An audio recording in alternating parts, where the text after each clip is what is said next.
Numbers 1.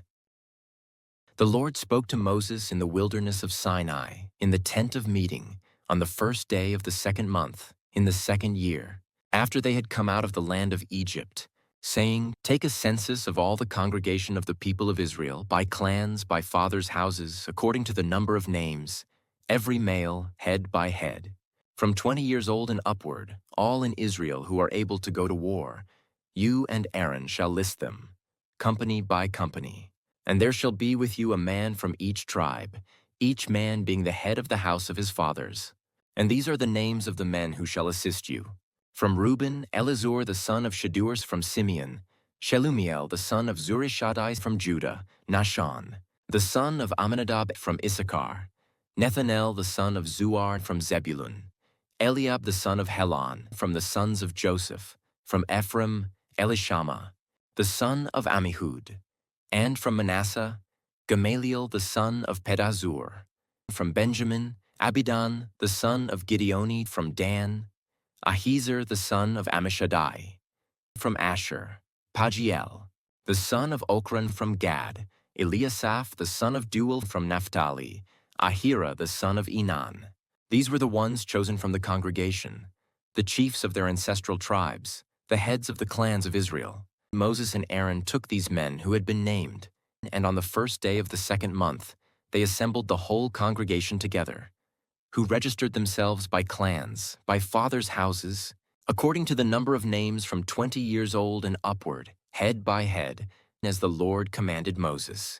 So he listed them in the wilderness of Sinai, the people of Reuben, Israel's firstborn, their generations, by their clans, by their fathers' houses, according to the number of names, head by head, every male from 20 years old and upward, all who were able to go to war. Those listed of the tribe of Reuben were 46,500.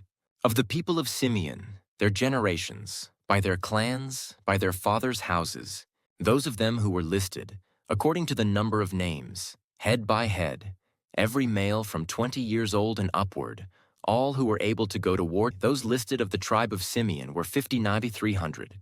Of the people of Gad, their generations, by their clans, by their fathers' houses, according to the number of the names, from 20 years old and upward, all who were able to go to war. Those listed of the tribe of Gad were 45,650. Of the people of Judah, their generations, by their clans, by their fathers' houses, according to the number of names, from 20 years old and upward, every man able to go to war. Those listed of the tribe of Judah were 74,600. Of the people of Issachar, their generations, by their clans, by their fathers' houses, according to the number of names, from 20 years old and upward, every man able to go to war. Those listed of the tribe of Issachar were 54,400. Of the people of Zebulun, their generations, by their clans, by their fathers' houses, according to the number of names, from 20 years old and upward, every man able to go to war. Those listed of the tribe of Zebulun were 57,400. Of the people of Joseph, namely, of the people of Ephraim, their generations, by their clans, by their fathers' houses, according to the number of names, from 20 years old and upward, every man able to go to war. Those listed of the tribe of Ephraim were 40,500. Of the people of Manasseh, their generations, by their clans, by their fathers' houses, according to the number of names, from 20 years old and upward, every man able to go to war. Those listed of the tribe of Manasseh were 32,200.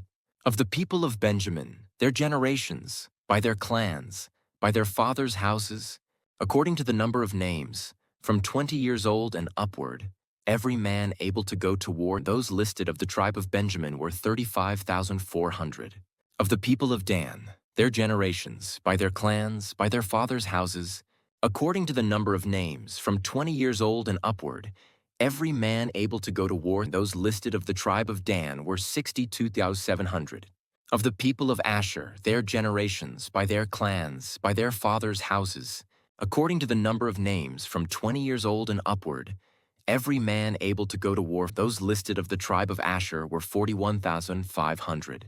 Of the people of Naphtali, their generations, by their clans, by their fathers' houses, according to the number of names, from 20 years old and upward, every man able to go to war. Those listed of the tribe of Naphtali were 53,400. These are those who were listed, whom Moses and Aaron listed with the help of the chiefs of Israel, 12 men, each representing his father's house. So all those listed of the people of Israel by their father's houses, from 20 years old and upward, every man able to go to war in Israel. All those listed were 603,550, but the Levites were not listed along with them by their ancestral tribe. For the Lord spoke to Moses, saying, "Only the tribe of Levi you shall not list, and you shall not take a census of them among the people of Israel. But appoint the Levites over the tabernacle of the testimony, and over all its furnishings, and over all that belongs to it. They are to carry the tabernacle and all its furnishings, and they shall take care of it, and shall camp around the tabernacle. When the tabernacle is to set out, the Levites shall take it down, and when the tabernacle is to be pitched, the Levites shall set it up. And if any outsider comes near, he shall be put to death. The people of Israel shall pitch their tents by their companies, each man in his own camp and each man by his own standard. But the Levites shall camp around the tabernacle of the testimony, so that there may be no wrath on the congregation of the people of Israel. And the Levites shall keep guard over the tabernacle of the testimony. Thus did the people of Israel, they did according to all that the Lord commanded Moses." Numbers 2. The Lord spoke to Moses and Aaron, saying, "The people of Israel shall camp each by his own standard, with the banners of their fathers' houses. They shall camp facing the tent of meeting on every side. Those to camp on the east side toward the sunrise shall be of the standard of the camp of Judah by their companies.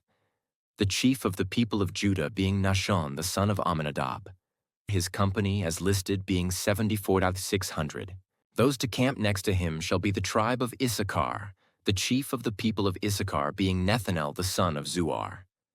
His company as listed being 54,400. Then the tribe of Zebulun, the chief of the people of Zebulun being Eliab the son of Helon, his company as listed being 57,400. All those listed of the camp of Judah by their companies were 186,400. They shall set out first on the march. On the south side shall be the standard of the camp of Reuben by their companies, the chief of the people of Reuben being Elizur the son of Shadur, his company as listed being 46,500. And those to camp next to him shall be the tribe of Simeon, the chief of the people of Simeon being Shalumiel the son of Zurishaddai, his company as listed being 59,300. Then the tribe of Gad, the chief of the people of Gad being Eliasaph the son of Roel, his company as listed being 45,750. All those listed of the camp of Reuben by their companies were 151,450. They shall set out second. Then the tent of meeting shall set out, with the camp of the Levites in the midst of the camps as they camp. So shall they set out, each in position, standard by standard. On the west side shall be the standard of the camp of Ephraim by their companies. The chief of the people of Ephraim being Elishama the son of Ammihud, his company as listed being 40,500. And next to him shall be the tribe of Manasseh, the chief of the people of Manasseh being Gamaliel the son of Pedazur, his company as listed being 32,200. Then the tribe of Benjamin, the chief of the people of Benjamin being Abidan the son of Gideoni, his company as listed being 35,400. All those listed of the camp of Ephraim by their companies were 108,100. They shall set out third on the march. On the north side shall be the standard of the camp of Dan by their companies, the chief of the people of Dan being Ahiezer the son of Ammishaddai, his company as listed being 62,700. And those to camp next to him shall be the tribe of Asher, the chief of the people of Asher being Pagiel the son of Okran, his company as listed being 41,500. Then the tribe of Naphtali, the chief of the people of Naphtali being Ahira the son of Enan, his company as listed being 53,400. All those listed of the camp of Dan were 157,600. They shall set out last, standard by standard. These are the people of Israel as listed by their fathers' houses. All those listed in the camps by their companies were 603,550. But the Levites were not listed among the people of Israel, as the Lord commanded Moses. Thus did the people of Israel, according to all that the Lord commanded Moses. So they camped by their standards, and so they set out, each one in his clan, according to his father's house. Numbers 3. These are the generations of Aaron and Moses at the time when the Lord spoke with Moses on Mount Sinai. These are the names of the sons of Aaron: Nadab the firstborn, and Abihu, Eleazar, and Ithamar. These are the names of the sons of Aaron, the anointed priests, whom he ordained to serve as priests. But Nadab and Abihu died before the Lord when they offered unauthorized fire before the Lord in the wilderness of Sinai, and they had no children. So Eleazar and Ithamar served as priests in the lifetime of Aaron their father. And the Lord spoke to Moses, saying, "Bring the tribe of Levi near, and set them before Aaron the priest, that they may minister to him. They shall keep guard over him and over the whole congregation before the tent of meeting, as they minister at the tabernacle. They shall guard all the furnishings of the tent of meeting, and keep guard over the people of Israel as they minister at the tabernacle. And you shall give the Levites to Aaron and his sons. They are wholly given to him from among the people of Israel. And you shall appoint Aaron and his sons, and they shall guard their priesthood. But if any outsider comes near, he shall be put to death." And the Lord spoke to Moses, saying, "Behold, I have taken the Levites from among the people of Israel instead of every firstborn who opens the womb among the people of Israel. The Levites shall be mine, for all the firstborn are mine. On the day that I struck down all the firstborn in the land of Egypt, I consecrated for my own all the firstborn in Israel, both of man and of beast. They shall be mine, I am the Lord." And the Lord spoke to Moses in the wilderness of Sinai, saying, "List the sons of Levi, by fathers' houses and by clans, every male from a month old and upward you shall list." So Moses listed them according to the word of the Lord, as he was commanded. And these were the sons of Levi by their names: Gershon and Kohath and Merari. And these are the names of the sons of Gershon by their clans: Libni and Shimei. And the sons of Kohath by their clans: Amram, Izhar, Hebron, and Uzziel. And the sons of Merari by their clans: Mahli and Mushi. These are the clans of the Levites by their fathers' houses. To Gershon belonged the clan of the Libnites and the clan of the Shimites. These were the clans of the Gershonites. Their listing according to the number of all the males from a month old and upward was 7,500. The clans of the Gershonites were to camp behind the tabernacle on the west, with Eliasaph, the son of Lael, as chief of the father's house of the Gershonites. And the guard duty of the sons of Gershon in the tent of meeting involved the tabernacle, the tent with its covering, the screen for the entrance of the tent of meeting, the hangings of the court, the screen for the door of the court that is around the tabernacle and the altar, and its cords, all the service connected with these. To Kohath belonged the clan of the Amramites, and the clan of the Izharites, and the clan of the Hebronites, and the clan of the Uzzielites. These are the clans of the Kohathites. According to the number of all the males, from a month old and upward, there were 8,600 keeping guard over the sanctuary. The clans of the sons of Kohath were to camp on the south side of the tabernacle, with Elizaphan, the son of Uzziel, as chief of the father's house of the clans of the Kohathites. And their guard duty involved the ark, the table, the lampstand, the altars, the vessels of the sanctuary with which the priests minister, and the screen, all the service connected with these.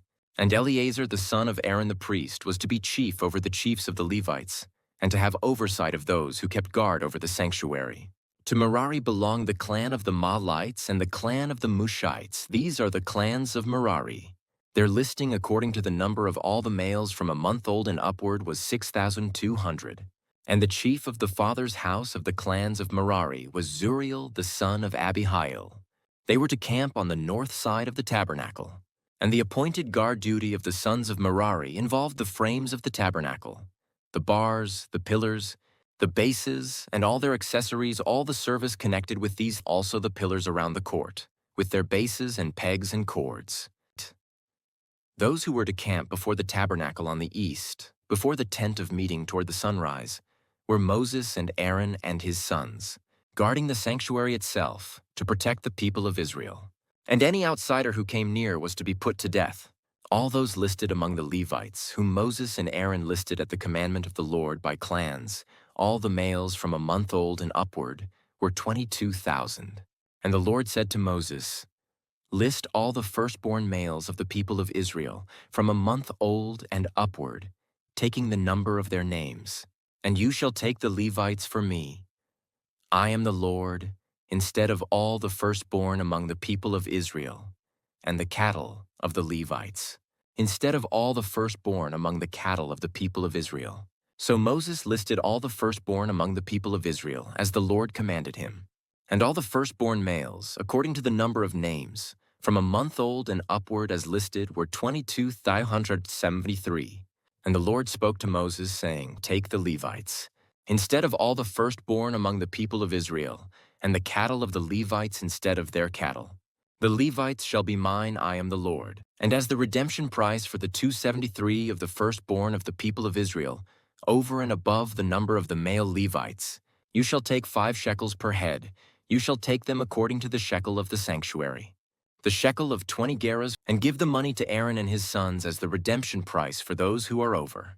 So Moses took the redemption money from those who were over and above those redeemed by the Levites. From the firstborn of the people of Israel he took the money, 1,365 shekels, by the shekel of the sanctuary. And Moses gave the redemption money to Aaron and his sons, according to the word of the Lord, as the Lord commanded Moses. Numbers 4. The Lord spoke to Moses and Aaron, saying, Take a census of the sons of Kohath from among the sons of Levi by their clans and their fathers' houses, from 30 years old up to 50 years old, all who can come on duty to do the work in the tent of meeting. This is the service of the sons of Kohath in the tent of meeting, the most holy things. When the camp is to set out, Aaron and his sons shall go in and take down the veil of the screen and cover the ark of the testimony with it. Then they shall put on it a covering of goatskin, and spread on top of that a cloth all of blue, and shall put in its poles. And over the table of the bread of the presence they shall spread a cloth of blue, and put on it the plates, the dishes for incense, the bowls and the flagons for the drink offering. The regular showbread also shall be on it. Then they shall spread over them a cloth of scarlet, and cover the same with a covering of goatskin, and shall put in its poles. And they shall take a cloth of blue, and cover the lampstand for the light, with its lamps, its tongs, its trays, and all the vessels for oil with which it is supplied. And they shall put it with all its utensils in a covering of goatskin, and put it on the carrying frame. And over the golden altar they shall spread a cloth of blue, and cover it with a covering of goatskin, and shall put in its poles. And they shall take all the vessels of the service that are used in the sanctuary, and put them in a cloth of blue, and cover them with a covering of goatskin, and put them on the carrying frame. And they shall take away the ashes from the altar, and spread a purple cloth over it. And they shall put on it all the utensils of the altar, which are used for the service there, the fire pans, the forks, the shovels, and the basins, all the utensils of the altar, and they shall spread on it a covering of goatskin, and shall put in its poles.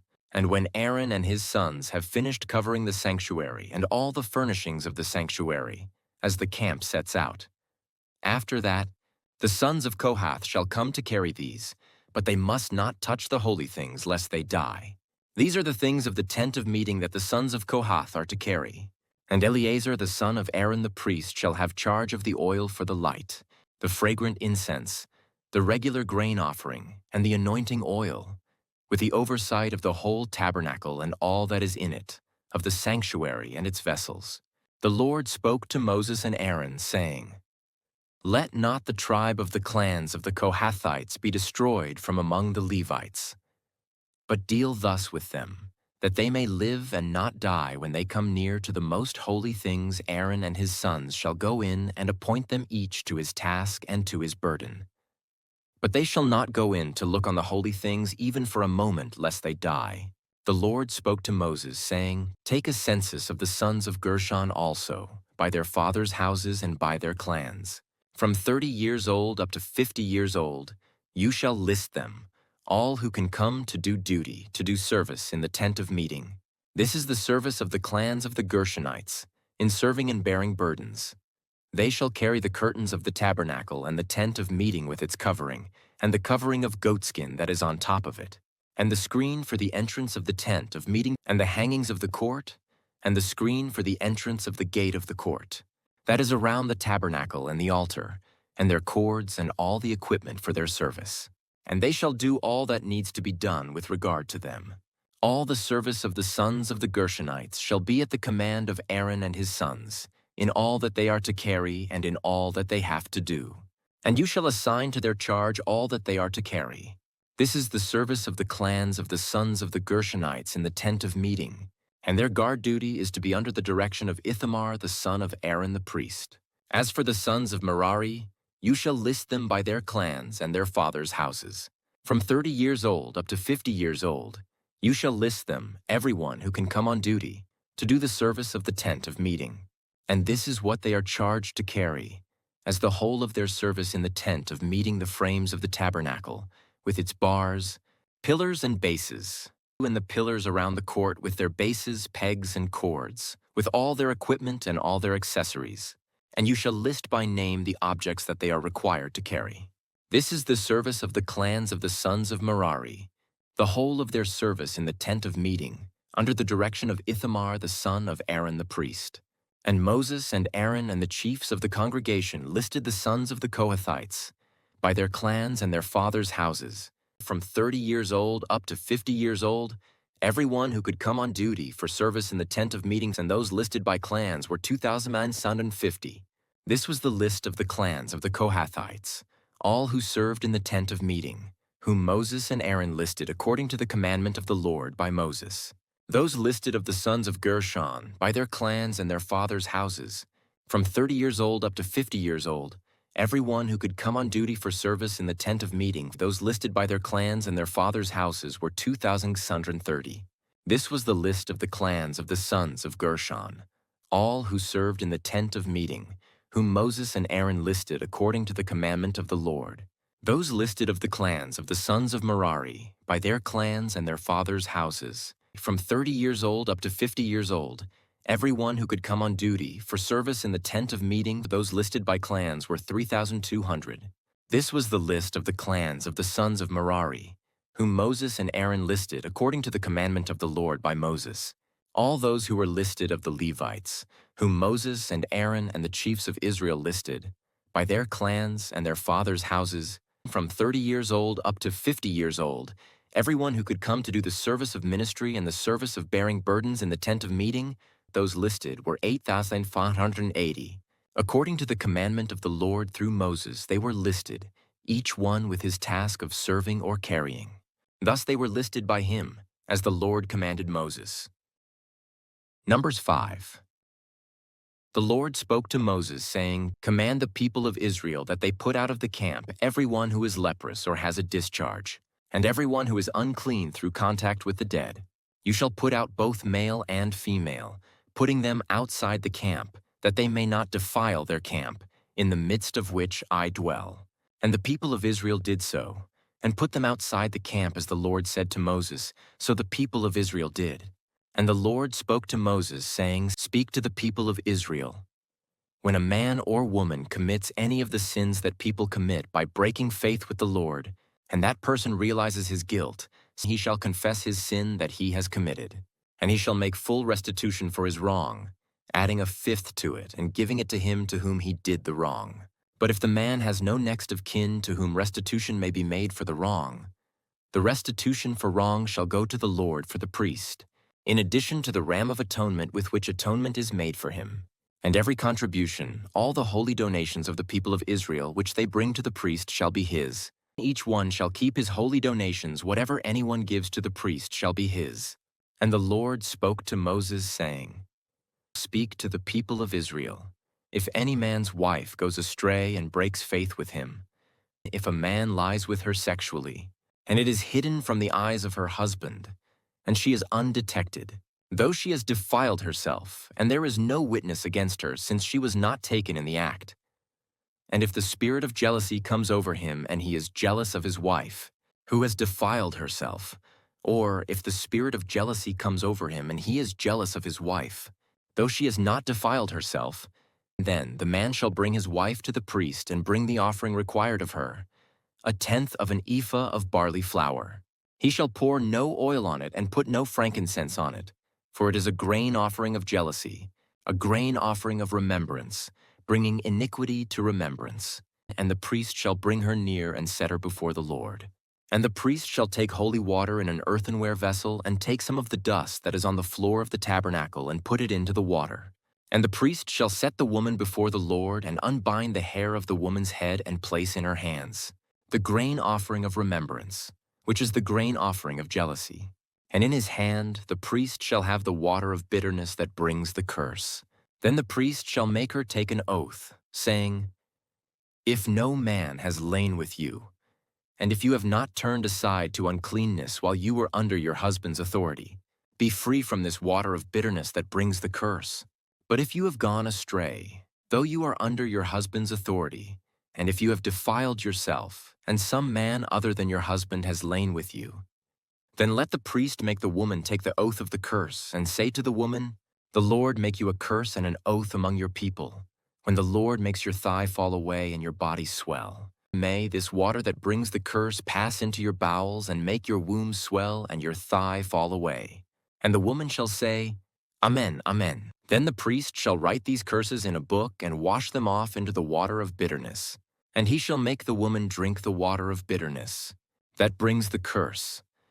And the water that brings the curse shall enter into her and cause bitter pain. And the priest shall take the grain offering of jealousy out of the woman's hand, and shall wave the grain offering before the Lord, and bring it to the altar. And the priest shall take a handful of the grain offering as its memorial portion, and burn it on the altar, and afterward shall make the woman drink the water. And when he has made her drink the water, then, if she has defiled herself and has broken faith with her husband, the water that brings the curse shall enter into her and cause bitter pain, and her womb shall swell, and her thighs shall fall away, and the woman shall become a curse among her people. But if the woman has not defiled herself and is clean, then she shall be free and shall conceive children. This is the law in cases of jealousy, when a wife, though under her husband's authority, goes astray and defiles herself, or when the spirit of jealousy comes over a man and he is jealous of his wife. Then he shall set the woman before the Lord, and the priest shall carry out for her all this law. The man shall be free from iniquity, but the woman shall bear her iniquity. Number 6. And the Lord spoke to Moses, saying, Speak to the people of Israel and say to them, When either a man or a woman makes a special vow, the vow of a Nazirite, to separate himself to the Lord, he shall separate himself from wine and strong drink. He shall drink no vinegar made from wine or strong drink, and shall not drink any juice of grapes or eat grapes, fresh or dried. All the days of his separation he shall eat nothing that is produced by the grapevine, not even the seeds or the skins. All the days of his vow of separation, no razor shall touch his head. Until the time is completed for which he separates himself to the Lord, he shall be holy. He shall let the locks of hair of his head grow long. All the days that he separates himself to the Lord, he shall not go near a dead body, not even for his father or for his mother, for brother or sister. If they die, shall he make himself unclean, because his separation to God is on his head. All the days of his separation he is holy to the Lord.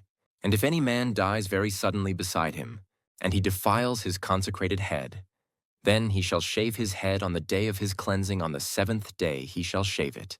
On the 8th day he shall bring 2 turtle doves or 2 pigeons to the priest to the entrance of the tent of meeting. And the priest shall offer one for a sin offering and the other for a burnt offering, and make atonement for him, because he sinned by reason of the dead body. And he shall consecrate his head that same day, and separate himself to the Lord for the days of his separation, and bring a male lamb a year old for a guilt offering. But the previous period shall be void, because his separation was defiled. And this is the law for the Nazirite. When the time of his separation has been completed, he shall be brought to the entrance of the tent of meeting. And he shall bring his gift to the Lord, 1 male lamb a year old without blemish for a burnt offering, and 1 ewe lamb a year old, without blemish as a sin offering, and 1 ram without blemish as a peace offering, and a basket of unleavened bread, loaves of fine flour, mixed with oil, and unleavened wafers smeared with oil, and their grain offering and their drink offerings. And the priest shall bring them before the Lord, and offer his sin offering and his burnt offering. And he shall offer the ram as a sacrifice of peace offering to the Lord, with the basket of unleavened bread. The priest shall offer also its grain offering and its drink offering. And the Nazirite shall shave his consecrated head at the entrance of the tent of meeting, and shall take the hair from his consecrated head, and put it on the fire that is under the sacrifice of the peace offering. And the priest shall take the shoulder of the ram when it is boiled, and one unleavened loaf out of the basket, and one unleavened wafer, and shall put them on the hands of the Nazirite, after he has shaved the hair of his consecration, and the priest shall wave them for a wave offering before the Lord. They are a holy portion for the priest, together with the breast that is waved and the thigh that is contributed. And after that the Nazirite may drink wine. This is the law of the Nazirite. But if he vows an offering to the Lord above his Nazirite vow, as he can afford, in exact accordance with the vow that he takes, then he shall do in addition to the law of the Nazirite. The Lord spoke to Moses, saying, Speak to Aaron and his sons, saying, Thus you shall bless the people of Israel. You shall say to them, The Lord bless you and keep you. The Lord make his face to shine upon you and be gracious to you. The Lord lift up his countenance upon you and give you peace. So shall they put my name upon the people of Israel, and I will bless them. Numbers 7. On the day when Moses had finished setting up the tabernacle and had anointed and consecrated it with all its furnishings, and had anointed and consecrated the altar with all its utensils, the chiefs of Israel, heads of their fathers' houses, who were the chiefs of the tribes, who were over those who were listed, approached and brought their offerings before the Lord, 6 wagons and 12 oxen, a wagon for every 2 of the chiefs, and for each one an ox. They brought them before the tabernacle. Then the Lord said to Moses, Accept these from them, that they may be used in the service of the tent of meeting, and give them to the Levites, to each man according to his service. So Moses took the wagons and the oxen and gave them to the Levites. 2 wagons and 4 oxen he gave to the sons of Gershon according to their service, and 4 wagons and 8 oxen he gave to the sons of Merari according to their service, under the direction of Ithamar the son of Aaron the priest. But to the sons of Kohath he gave none, because they were charged with the service of the holy things that had to be carried on the shoulder. And the chiefs offered offerings for the dedication of the altar on the day it was anointed, and the chiefs offered their offering before the altar. And the Lord said to Moses, They shall offer their offerings, 1 chief each day for the dedication of the altar. He who offered his offering the first day was Nahshon the son of Amminadab, of the tribe of Judah. And his offering was 1 silver plate whose weight was 130 shekels, 1 silver basin of 70 shekels, according to the shekel of the sanctuary, both of them full of fine flour mixed with oil for a grain offering, 1 golden dish of 10 shekels, full of incense, 1 bull from the herd, 1 ram, 1 male lamb a year old, for a burnt offering, 1 male goat for a sin offering, and for the sacrifice of peace offerings, 2 oxen, 5 rams, 5 male goats, and 5 male lambs a year old. This was the offering of Nahshon the son of Amminadab. On the 2nd day, Nethanel the son of Zuar, the chief of Issachar, made an offering. He offered for his offering 1 silver plate whose weight was 130 shekels, 1 silver basin of 70 shekels, according to the shekel of the sanctuary, both of them full of fine flour mixed with oil, for a grain offering, 1 golden dish of 10 shekels, full of incense, 1 bull from the herd, 1 ram, 1 male lamb a year old, for a burnt offering, 1 male goat for a sin offering, and for the sacrifice of peace offerings, 2 oxen, 5 rams, 5 male goats, and 5 male lambs a year old. This was the offering of Nethanel the son of Zuar. On the 3rd day, Eliab the son of Helon, the chief of the people of Zebulun, his offering was 1 silver plate whose weight was 130 shekels, 1 silver basin of 70 shekels, according to the shekel of the sanctuary, both of them full of fine flour mixed with oil for a grain, offering 1 golden dish of 10 shekels, full of incense, 1 bull from the herd, 1 ram, 1 male lamb a year old, for a burnt offering, 1 male goat for a sin offering, and for the sacrifice of peace offerings, 2 oxen, 5 rams, 5 male goats, and 5 male lambs a year old. This was the offering of Eliab the son of Helon. On the 4th day, Elizur the son of Shadur, the chief of the people of Reuben, his offering was 1 silver plate whose weight was 130 shekels, 1 silver basin of 70 shekels, according to the shekel of the sanctuary, both of them full of fine flour mixed with oil for a grain, offering 1 golden dish of 10 shekels, full of incense, 1 bull from the herd, 1 ram, 1 male lamb a year old, for a burnt offering, 1 male goat for a sin offering, and for the sacrifice of peace offerings, 2 oxen, 5 rams, 5 male goats, and 5 male lambs a year old. This was the offering of Elizur the son of Shadur. On the 5th day, Shalumiel the son of Zurishadai, the chief of the people of Simeon, his offering was 1 silver plate whose weight was 130 shekels, 1 silver basin of 70 shekels. According to the shekel of the sanctuary, both of them full of fine flour mixed with oil for a grain offering, 1 golden dish of 10 shekels, full of incense, 1 bull from the herd, 1 ram, 1 male lamb a year old, for a burnt offering, 1 male goat for a sin offering, and for the sacrifice of peace offerings, 2 oxen, 5 rams, 5 male goats, and 5 male lambs a year old. This was the offering of Shalumiel the son of Zurishadai. On the 6th day, Eliasaph the son of Deuel, the chief of the people of Gad, his offering was 1 silver plate whose weight was 130 shekels, 1 silver basin of 70 shekels. According to the shekel of the sanctuary, both of them full of fine flour mixed with oil for a grain offering, 1 golden dish of 10 shekels, full of incense, 1 bull from the herd, 1 ram, 1 male lamb a year old, for a burnt offering, 1 male goat for a sin offering, and for the sacrifice of peace offerings, 2 oxen, 5 rams, 5 male goats, and 5 male lambs a year old. This was the offering of Eliasaph the son of Deuel.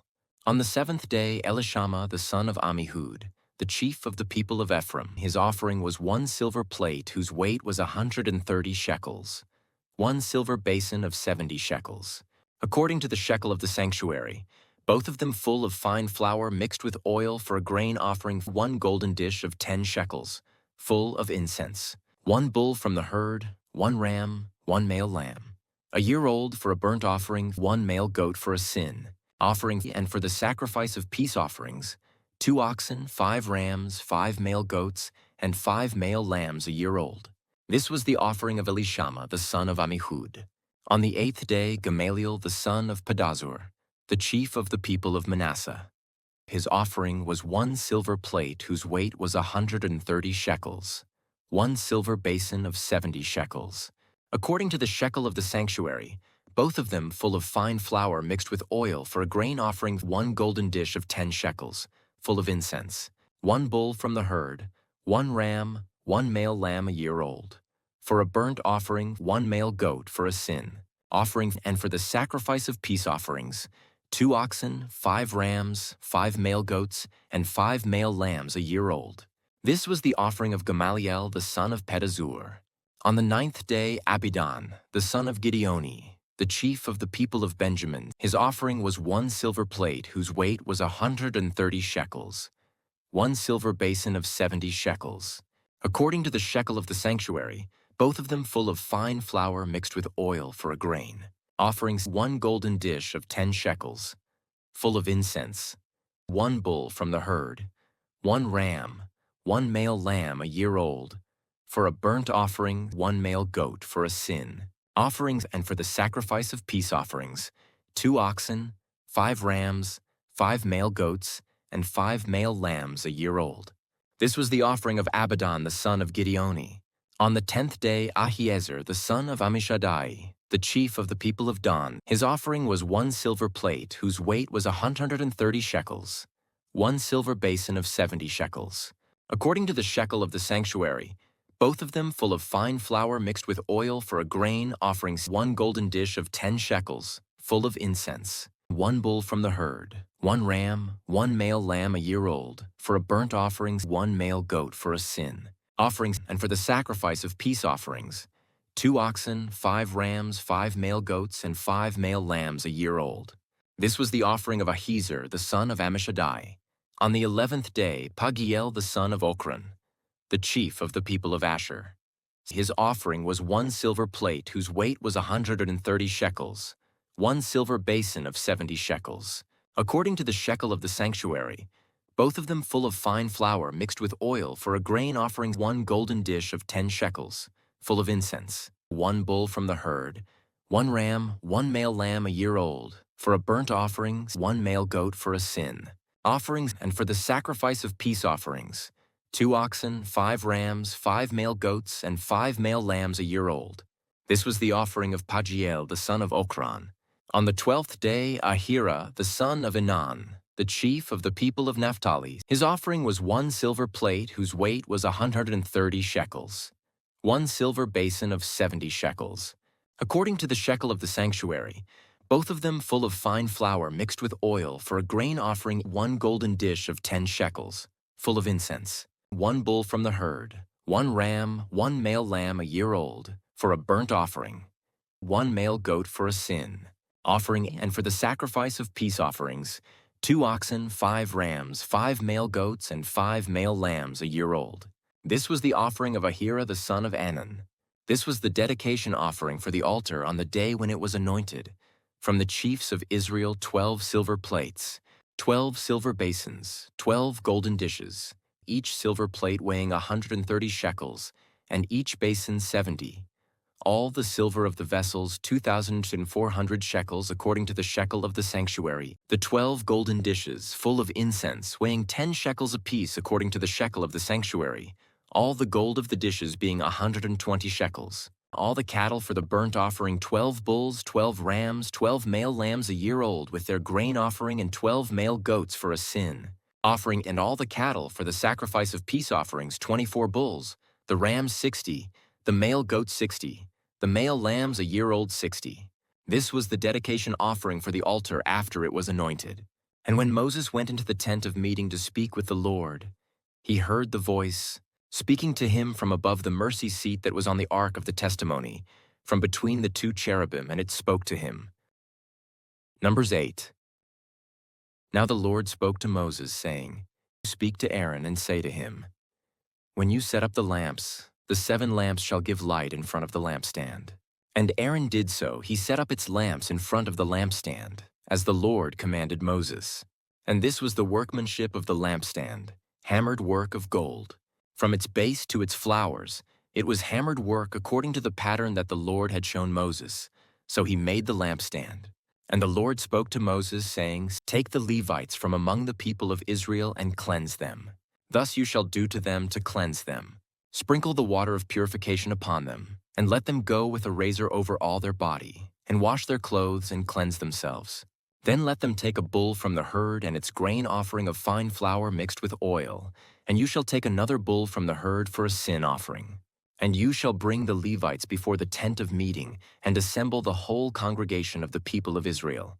When you bring the Levites before the Lord, the people of Israel shall lay their hands on the Levites, and Aaron shall offer the Levites before the Lord as a wave offering from the people of Israel, that they may do the service of the Lord. Then the Levites shall lay their hands on the heads of the bulls, and you shall offer the one for a sin offering, and the other for a burnt offering to the Lord to make atonement for the Levites. And you shall set the Levites before Aaron and his sons, and shall offer them as a wave offering to the Lord. Thus you shall separate the Levites from among the people of Israel, and the Levites shall be mine. And after that the Levites shall go in to serve at the tent of meeting, when you have cleansed them and offered them as a wave offering. For they are wholly given to me from among the people of Israel. Instead of all who open the womb, the firstborn of all the people of Israel, I have taken them for myself. For all the firstborn among the people of Israel are mine, both of man and of beast. On the day that I struck down all the firstborn in the land of Egypt, I consecrated them for myself. And I have taken the Levites instead of all the firstborn among the people of Israel. And I have given the Levites as a gift to Aaron and his sons from among the people of Israel, to do the service for the people of Israel at the tent of meeting, and to make atonement for the people of Israel, that there may be no plague among the people of Israel when the people of Israel come near the sanctuary. Thus did Moses and Aaron and all the congregation of the people of Israel to the Levites. According to all that the Lord commanded Moses concerning the Levites, the people of Israel did to them. And the Levites purified themselves from sin and washed their clothes. And Aaron offered them as a wave offering before the Lord, and Aaron made atonement for them to cleanse them. And after that the Levites went in to do their service in the tent of meeting before Aaron and his sons. As the Lord had commanded Moses concerning the Levites, so they did to them. And the Lord spoke to Moses, saying, This applies to the Levites from 25 years old and upward. They shall come to do duty in the service of the tent of meeting, and from the age of 50 years they shall withdraw from the duty of the service and serve no more.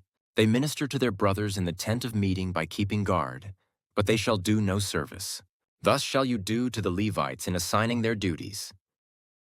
Numbers 9.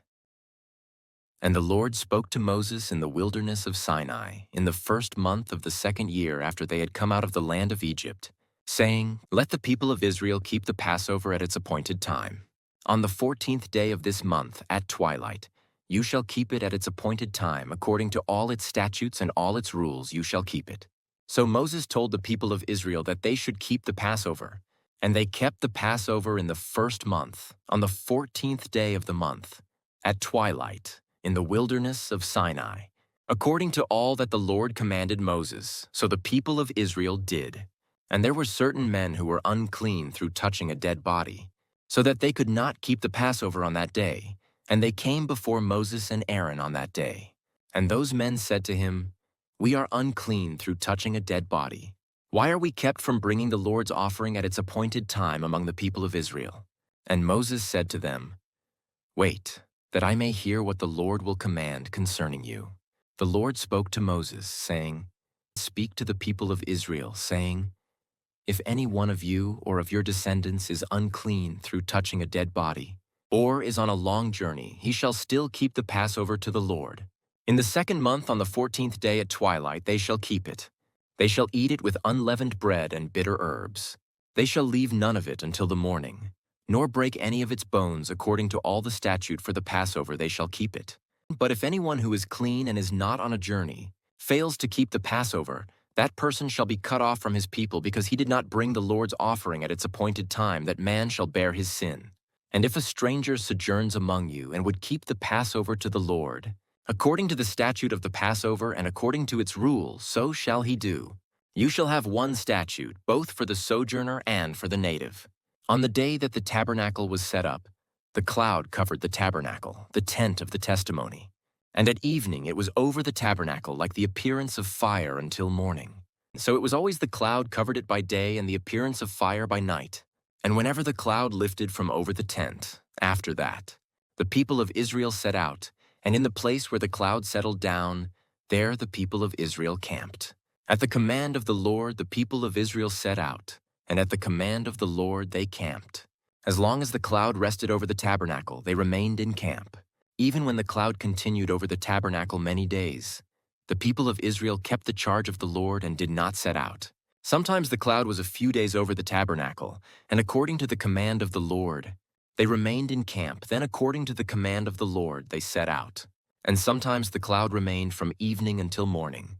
And when the cloud lifted in the morning, they set out. Or if it continued for a day and a night, when the cloud lifted, they set out. Whether it was 2 days, or a month, or a longer time that the cloud continued over the tabernacle, abiding there, the people of Israel remained in camp and did not set out. But when it lifted, they set out. At the command of the Lord they camped, and at the command of the Lord they set out. They kept the charge of the Lord, at the command of the Lord by Moses. Numbers 10. The Lord spoke to Moses, saying, Make 2 silver trumpets. Of hammered work you shall make them, and you shall use them for summoning the congregation and for breaking camp. And when both are blown, all the congregation shall gather themselves to you at the entrance of the tent of meeting.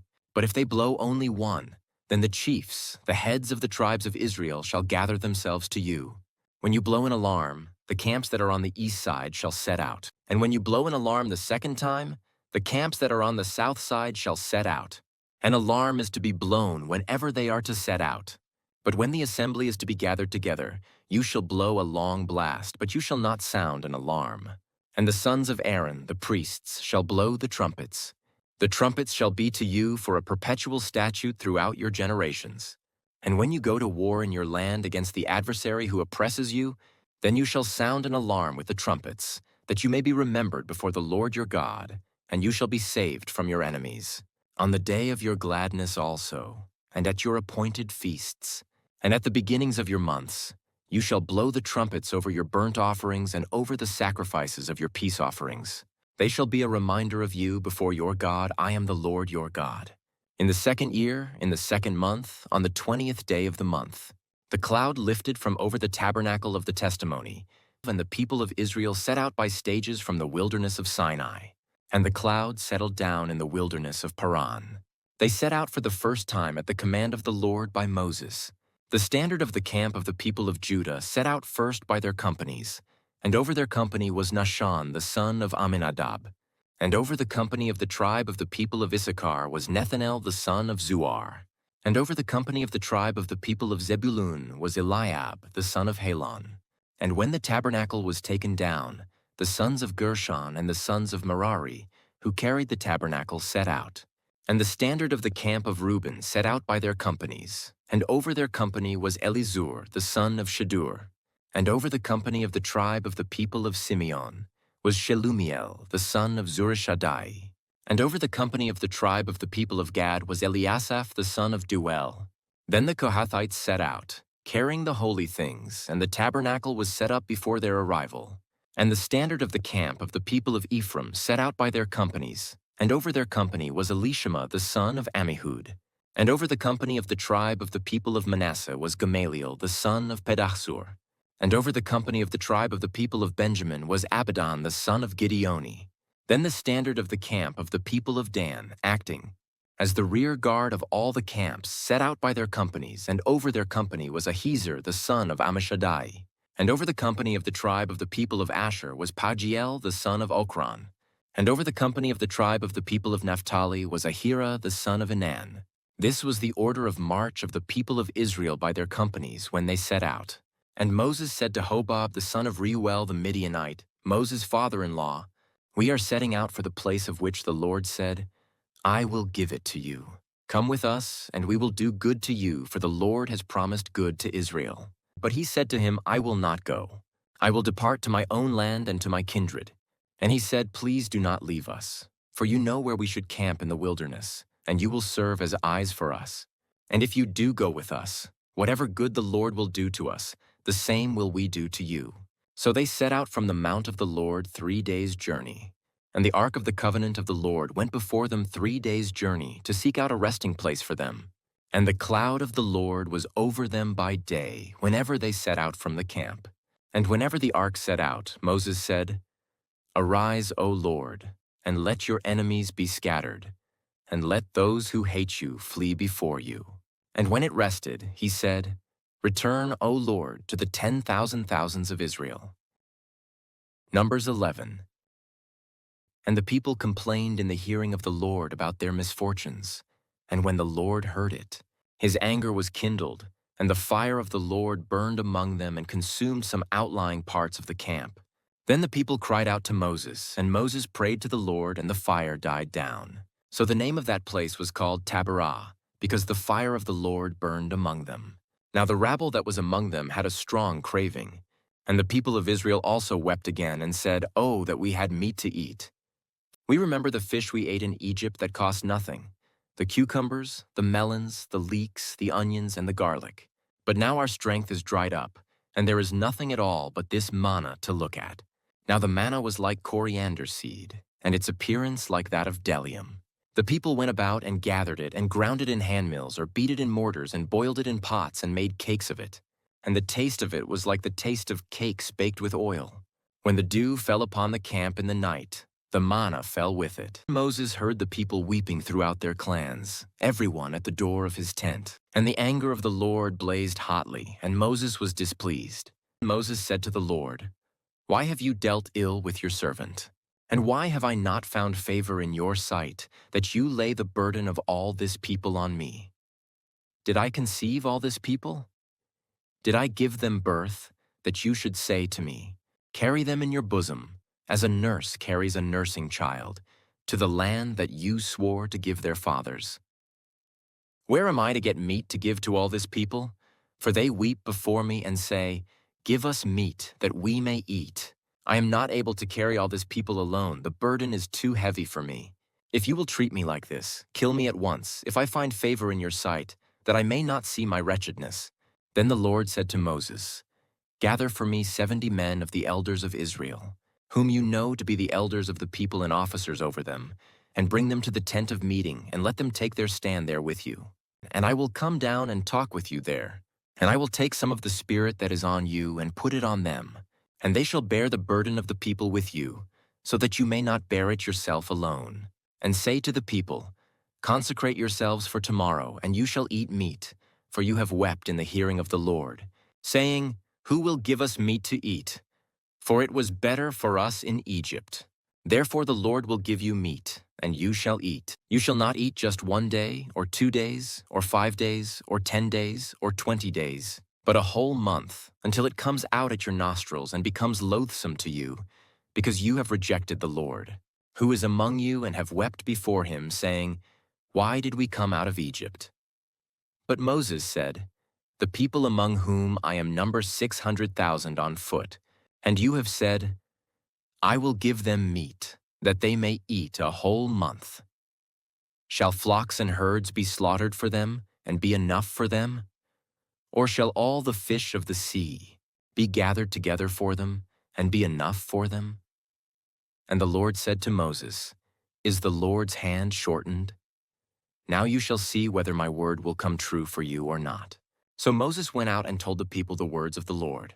And he gathered 70 men of the elders of the people and placed them around the tent. Then the Lord came down in the cloud and spoke to him, and took some of the Spirit that was on him and put it on the 70 elders. And as soon as the Spirit rested on them, they prophesied. But they did not continue doing it. Now 2 men remained in the camp, one named Eldad and the other named Medad, and the Spirit rested on them.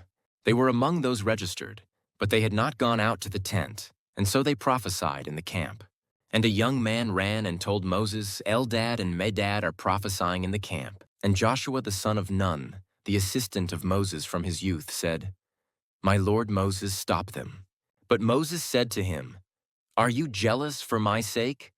Would that all the Lord's people were prophets, that the Lord would put his Spirit on them?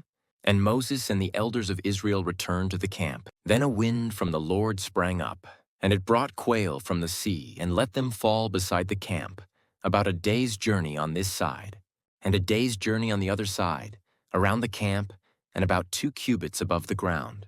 And the people rose all that day, and all night, and all the next day, and gathered the quail. Those who gathered least gathered 10 homers, and they spread them out for themselves all around the camp. While the meat was yet between their teeth, before it was consumed, the anger of the Lord was kindled against the people, and the Lord struck down the people with a very great plague. Therefore the name of that place was called Kibroth Hattaavah, because there they buried the people who had the craving. From Kibroth Hattaavah the people journeyed to Hazeroth, and they remained at Hazeroth. Numbers 12. Miriam and Aaron spoke against Moses because of the Cushite woman whom he had married, for he had married a Cushite woman. And they said, Has the Lord indeed spoken only through Moses? Has he not spoken through us also? And the Lord heard it. Now the man Moses was very meek, more than all people who were on the face of the earth. And suddenly the Lord said to Moses and to Aaron and Miriam, Come out, you 3, to the tent of meeting. And the 3 of them came out. And the Lord came down in a pillar of cloud and stood at the entrance of the tent and called Aaron and Miriam, and they both came forward. And he said, Hear my words. If there is a prophet among you, I, the Lord, make myself known to him in a vision. I speak with him in a dream. Not so with my servant Moses. He is faithful in all my house. With him I speak mouth to mouth, clearly and not in riddles, and he beholds the form of the Lord. Why then were you not afraid to speak against my servant Moses? And the anger of the Lord was kindled against them, and he departed. When the cloud removed from over the tent, behold, Miriam was leprous like snow. And Aaron turned toward Miriam, and behold, she was leprous. And Aaron said to Moses, O my Lord, do not punish us, because we have done foolishly and have sinned. Let her not be as one dead, whose flesh is half eaten away when he comes out of his mother's womb. And Moses cried to the Lord, O God, please heal her, please. But the Lord said to Moses, If her father had but spit in her face, should she not be shamed 7 days? Let her be shut outside the camp 7 days, and after that she may be brought in again. So Miriam was shut outside the camp 7 days, and the people did not set out on the march till Miriam was brought in again. After that the people set out from Hazeroth and camped in the wilderness of Paran. Numbers 13. The Lord spoke to Moses, saying, Send men to spy out the land of Canaan, which I am giving to the people of Israel. From each tribe of their fathers you shall send a man, every one a chief among them. So Moses sent them from the wilderness of Paran, according to the command of the Lord, all of them men who were heads of the people of Israel. And these were their names. From the tribe of Reuben, Shammua, the son of Zaccur.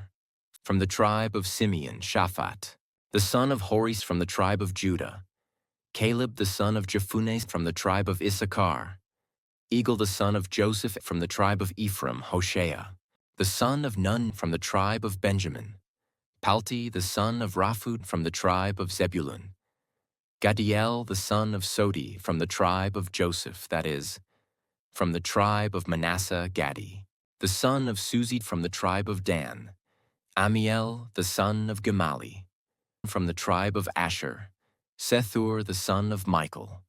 From the tribe of Naphtali, Nahbi, the son of Vopsi. From the tribe of Gad, Guil the son of Maki. These were the names of the men whom Moses sent to spy out the land.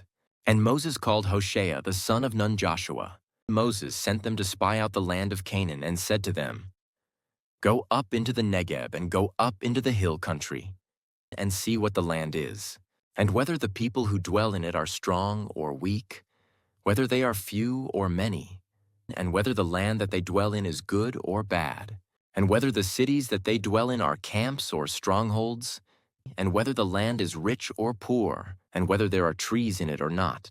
Be of good courage and bring some of the fruit of the land." Now the time was the season of the first ripe grapes. So they went up and spied out the land from the wilderness of Zin to Rehob, near Labo Hamath. They went up into the Negeb and came to Hebron. Ahiman, Sheshai, and Talmai, the descendants of Anak, were there. Hebron was built 7 years before Zoan in Egypt. And they came to the valley of Eshcol and cut down from there a branch with a single cluster of grapes, and they carried it on a pole. Between two of them they also brought some pomegranates and figs. That place was called the Valley of Eshcol, because of the cluster that the people of Israel cut down from there. At the end of 40 days they returned from spying out the land. And they came to Moses and Aaron and to all the congregation of the people of Israel in the wilderness of Paran, at Kadesh. They brought back word to them and to all the congregation, and showed them the fruit of the land. And they told him, "We came to the land to which you sent us. It flows with milk and honey, and this is its fruit.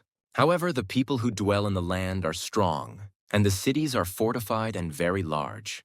And besides, we saw the descendants of Anak there. The Amalekites dwell in the land of the Negeb. The Hittites, the Jebusites, and the Amorites dwell in the hill country, and the Canaanites dwell by the sea and along the Jordan." But Caleb quieted the people before Moses and said, "Let us go up at once and occupy it, for we are well able to overcome it." Then the men who had gone up with him said, "We are not able to go up against the people, for they are stronger than we are." So they brought to the people of Israel a bad report of the land that they had spied out, saying, "The land through which we have gone to spy it out is a land that devours its inhabitants, and all the people that we saw in it are of great height. And there we saw the Nephilim, the sons of Anak, who come from the Nephilim, and we seemed to ourselves like grasshoppers, and so we seemed to them."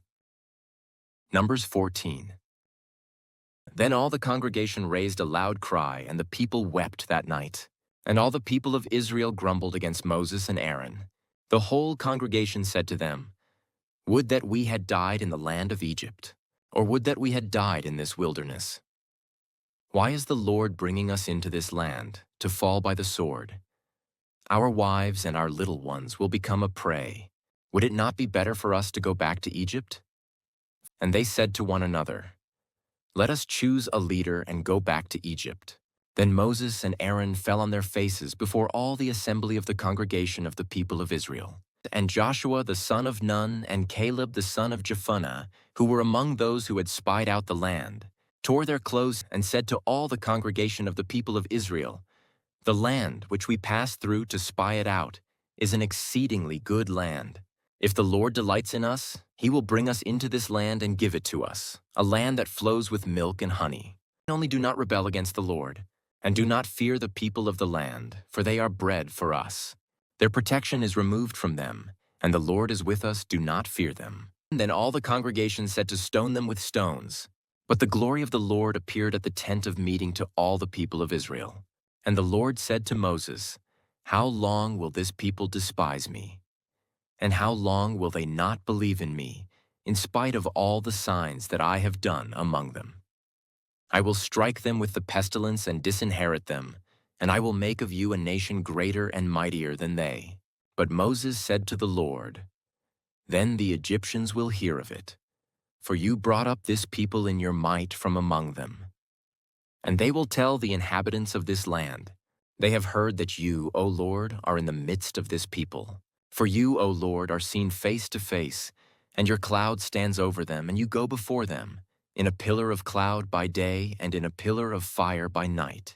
Now if you kill this people as one man, then the nations who have heard your fame will say, It is because the Lord was not able to bring this people into the land that he swore to give to them that he has killed them in the wilderness. And now, please let the power of the Lord be great as you have promised, saying, The Lord is slow to anger and abounding in steadfast love, forgiving iniquity and transgression, but he will by no means clear the guilty, visiting the iniquity of the fathers on the children to the third and the fourth generation. Please pardon the iniquity of this people, according to the greatness of your steadfast love, just as you have forgiven this people, from Egypt until now. Then the Lord said, I have pardoned according to your word.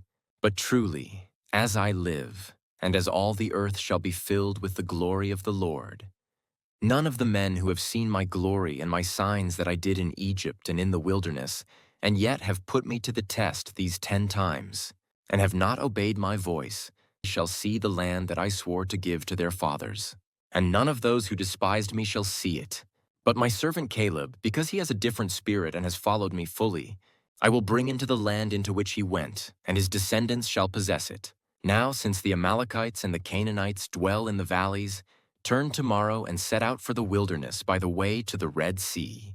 And the Lord spoke to Moses and to Aaron, saying, How long shall this wicked congregation grumble against me?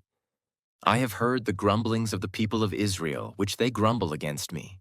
Say to them, As I live, declares the Lord, what you have said in my hearing, I will do to you. Your dead bodies shall fall in this wilderness. And of all your number listed in the census from 20 years old and upward, who have grumbled against me, not one shall come into the land where I swore that I would make you dwell, except Caleb the son of Jephunneh and Joshua the son of Nun. But your little ones, who you said would become a prey, I will bring in, and they shall know the land that you have rejected.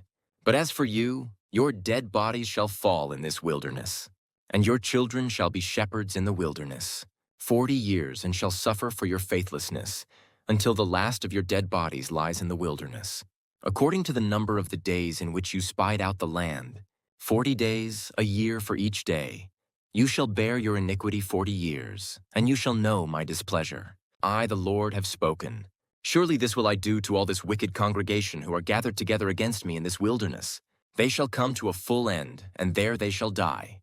And the men whom Moses sent to spy out the land, who returned and made all the congregation grumble against him by bringing up a bad report about the land, the men who brought up a bad report of the land died by plague before the Lord.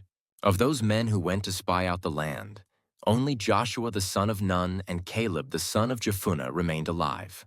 When Moses told these words to all the people of Israel, the people mourned greatly. And they rose early in the morning and went up to the heights of the hill country, saying, Here we are. We will go up to the place that the Lord has promised, for we have sinned. But Moses said, Why now are you transgressing the command of the Lord when that will not succeed? Do not go up, for the Lord is not among you, lest you be struck down before your enemies. For there the Amalekites and the Canaanites are facing you, and you shall fall by the sword. Because you have turned back from following the Lord will not be with you. But they presumed to go up to the heights of the hill country, although neither the ark of the covenant of the Lord nor Moses departed out of the camp. Then the Amalekites and the Canaanites who lived in that hill country came down and defeated them and pursued them, even to Hormah. Numbers 15. The Lord spoke to Moses, saying, Speak to the people of Israel and say to them, When you come into the land you are to inhabit, which I am giving you, and you offer to the Lord from the herd or from the flock, a food offering or a burnt offering or a sacrifice, to fulfill a vow or as a free will offering or at your appointed feasts, to make a pleasing aroma to the Lord. Then he who brings his offering shall offer to the Lord a grain offering of 1/10 of an ephah of fine flour, mixed with 1/4 of a hin of oil, and you shall offer with the burnt offering or for the sacrifice 1/4 of a hin of wine for the drink offering for each lamb. Or for a ram, you shall offer for a grain offering 2/10 of an ephah of fine flour mixed with 1/3 of a hin of oil. And for the drink offering you shall offer 1/3 of a hin of wine, a pleasing aroma to the Lord. And when you offer a bull as a burnt offering or sacrifice, to fulfill a vow or for peace offerings to the Lord, then one shall offer with the bull a grain offering of 3/10 of an ephah of fine flour, mixed with 1/2 a hin of oil. And you shall offer for the drink offering 1/2 a hin of wine as a food offering, a pleasing aroma to the Lord. Thus it shall be done for each bull or ram, or for each lamb or young goat. As many as you offer, so shall you do with each one, as many as there are. Every native Israelite shall do these things in this way in offering a food offering with a pleasing aroma to the Lord. And if a stranger is sojourning with you or anyone is living permanently among you, and he wishes to offer a food offering with a pleasing aroma to the Lord, he shall do as you do. For the assembly, there shall be one statute for you and for the stranger who sojourns with you, a statute forever throughout your generations. You and the sojourner shall be alike before the Lord. One law and one rule shall be for you and for the stranger who sojourns with you.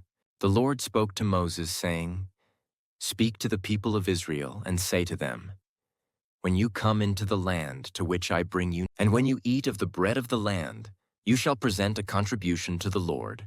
Of the first of your dough you shall present a loaf as a contribution, like a contribution from the threshing floor, so shall you present it. Some of the first of your dough you shall give to the Lord as a contribution throughout your generations. But if you sin unintentionally, and do not observe all these commandments that the Lord has spoken to Moses, all that the Lord has commanded you by Moses, from the day that the Lord gave commandment, and onward throughout your generations, then if it was done unintentionally without the knowledge of the congregation, all the congregation shall offer one bull from the herd for a burnt offering, a pleasing aroma to the Lord, with its grain offering and its drink offering according to the rule, and one male goat for a sin offering. And the priest shall make atonement for all the congregation of the people of Israel, and they shall be forgiven, because it was a mistake. And they have brought their offering, a food offering to the Lord, and their sin offering before the Lord for their mistake.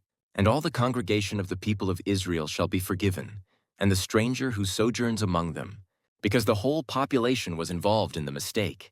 If one person sins unintentionally, he shall offer a female goat a year old for a sin offering, and the priest shall make atonement before the Lord for the person who makes a mistake, when he sins unintentionally, to make atonement for him, and he shall be forgiven.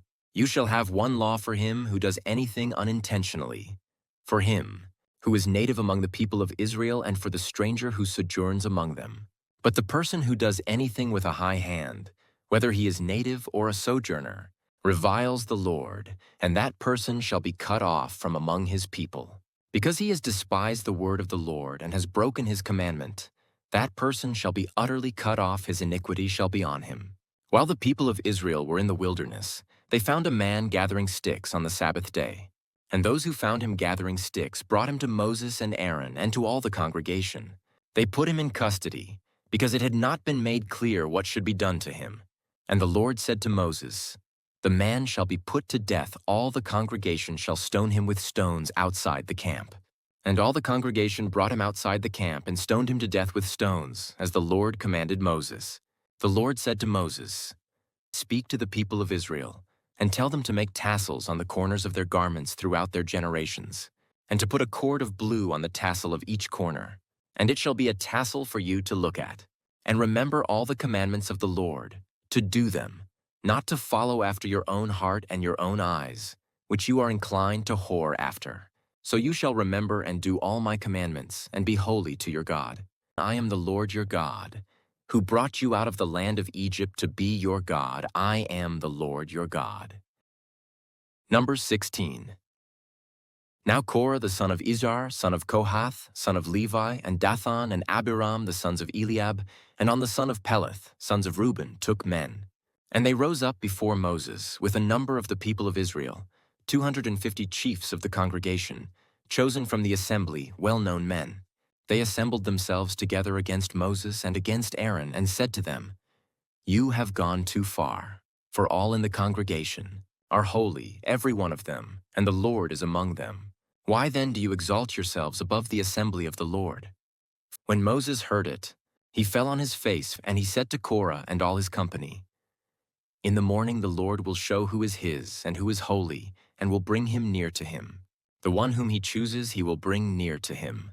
Do this: take censers, Korah and all his company, put fire in them, and put incense on them before the Lord tomorrow, and the man whom the Lord chooses shall be the Holy One. You have gone too far, sons of Levi."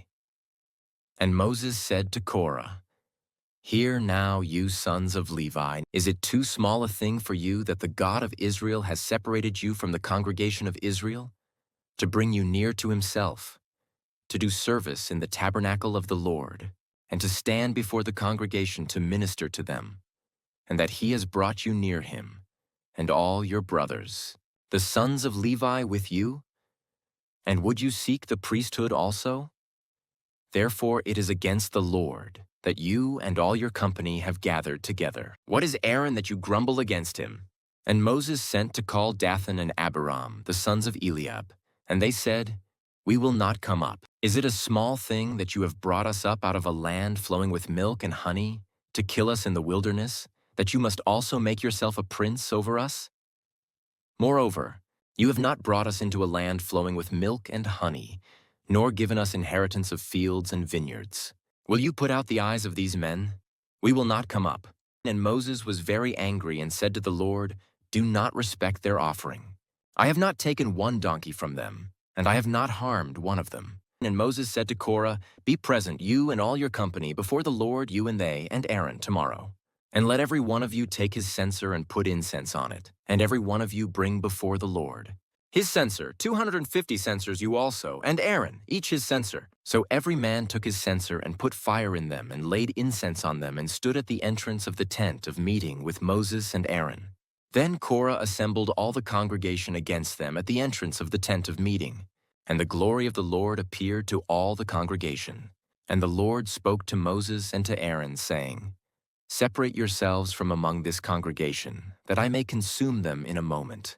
And they fell on their faces and said, "O God, the God of the spirits of all flesh, shall one man sin, and will you be angry with all the congregation?" And the Lord spoke to Moses, saying, "Say to the congregation, get away from the dwelling of Korah, Dathan, and Abiram." Then Moses rose and went to Dathan and Abiram, and the elders of Israel followed him. And he spoke to the congregation, saying, "Depart, please, from the tents of these wicked men, and touch nothing of theirs, lest you be swept away with all their sins." So they got away from the dwelling of Korah, Dathan, and Abiram. And Dathan and Abiram came out and stood at the door of their tents, together with their wives, their sons, and their little ones. And Moses said, "Hereby you shall know that the Lord has sent me to do all these works, and that it has not been of my own accord. If these men die as all men die, or if they are visited by the fate of all mankind, then the Lord has not sent me. But if the Lord creates something new, and the ground opens its mouth and swallows them up with all that belongs to them, and they go down alive into Sheol, then you shall know that these men have despised the Lord." And as soon as he had finished speaking all these words, the ground under them split apart, and the earth opened its mouth and swallowed them up, with their households and all the people who belonged to Korah and all their goods. So they and all that belonged to them went down alive into Sheol, and the earth closed over them, and they perished from the midst of the assembly. And all Israel who were around them fled at their cry, for they said, "Lest the earth swallow us up." And fire came out from the Lord and consumed the 250 men offering the incense. Then the Lord spoke to Moses, saying, "Tell Eleazar the son of Aaron the priest to take up the censers out of the blaze. Then scatter the fire far and wide, for they have become holy.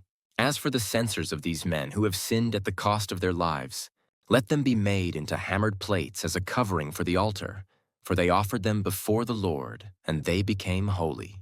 Thus they shall be a sign to the people of Israel. So Eleazar the priest took the bronze censers, which those who were burned had offered, and they were hammered out as a covering for the altar, to be a reminder to the people of Israel, so that no outsider, who is not of the descendants of Aaron, should draw near to burn incense before the Lord, lest he become like Korah and his company, as the Lord said to him through Moses. But on the next day all the congregation of the people of Israel grumbled against Moses and against Aaron, saying, "You have killed the people of the Lord." And when the congregation had assembled against Moses and against Aaron, they turned toward the tent of meeting. And behold, the cloud covered it, and the glory of the Lord appeared. And Moses and Aaron came to the front of the tent of meeting. And the Lord spoke to Moses, saying, "Get away from the midst of this congregation, that I may consume them in a moment." And they fell on their faces. And Moses said to Aaron, "Take your censer and put fire on it from off the altar, and lay incense on it, and carry it quickly to the congregation, and make atonement for them. For wrath has gone out from the Lord, the plague has begun." So Aaron took it as Moses said, and ran into the midst of the assembly.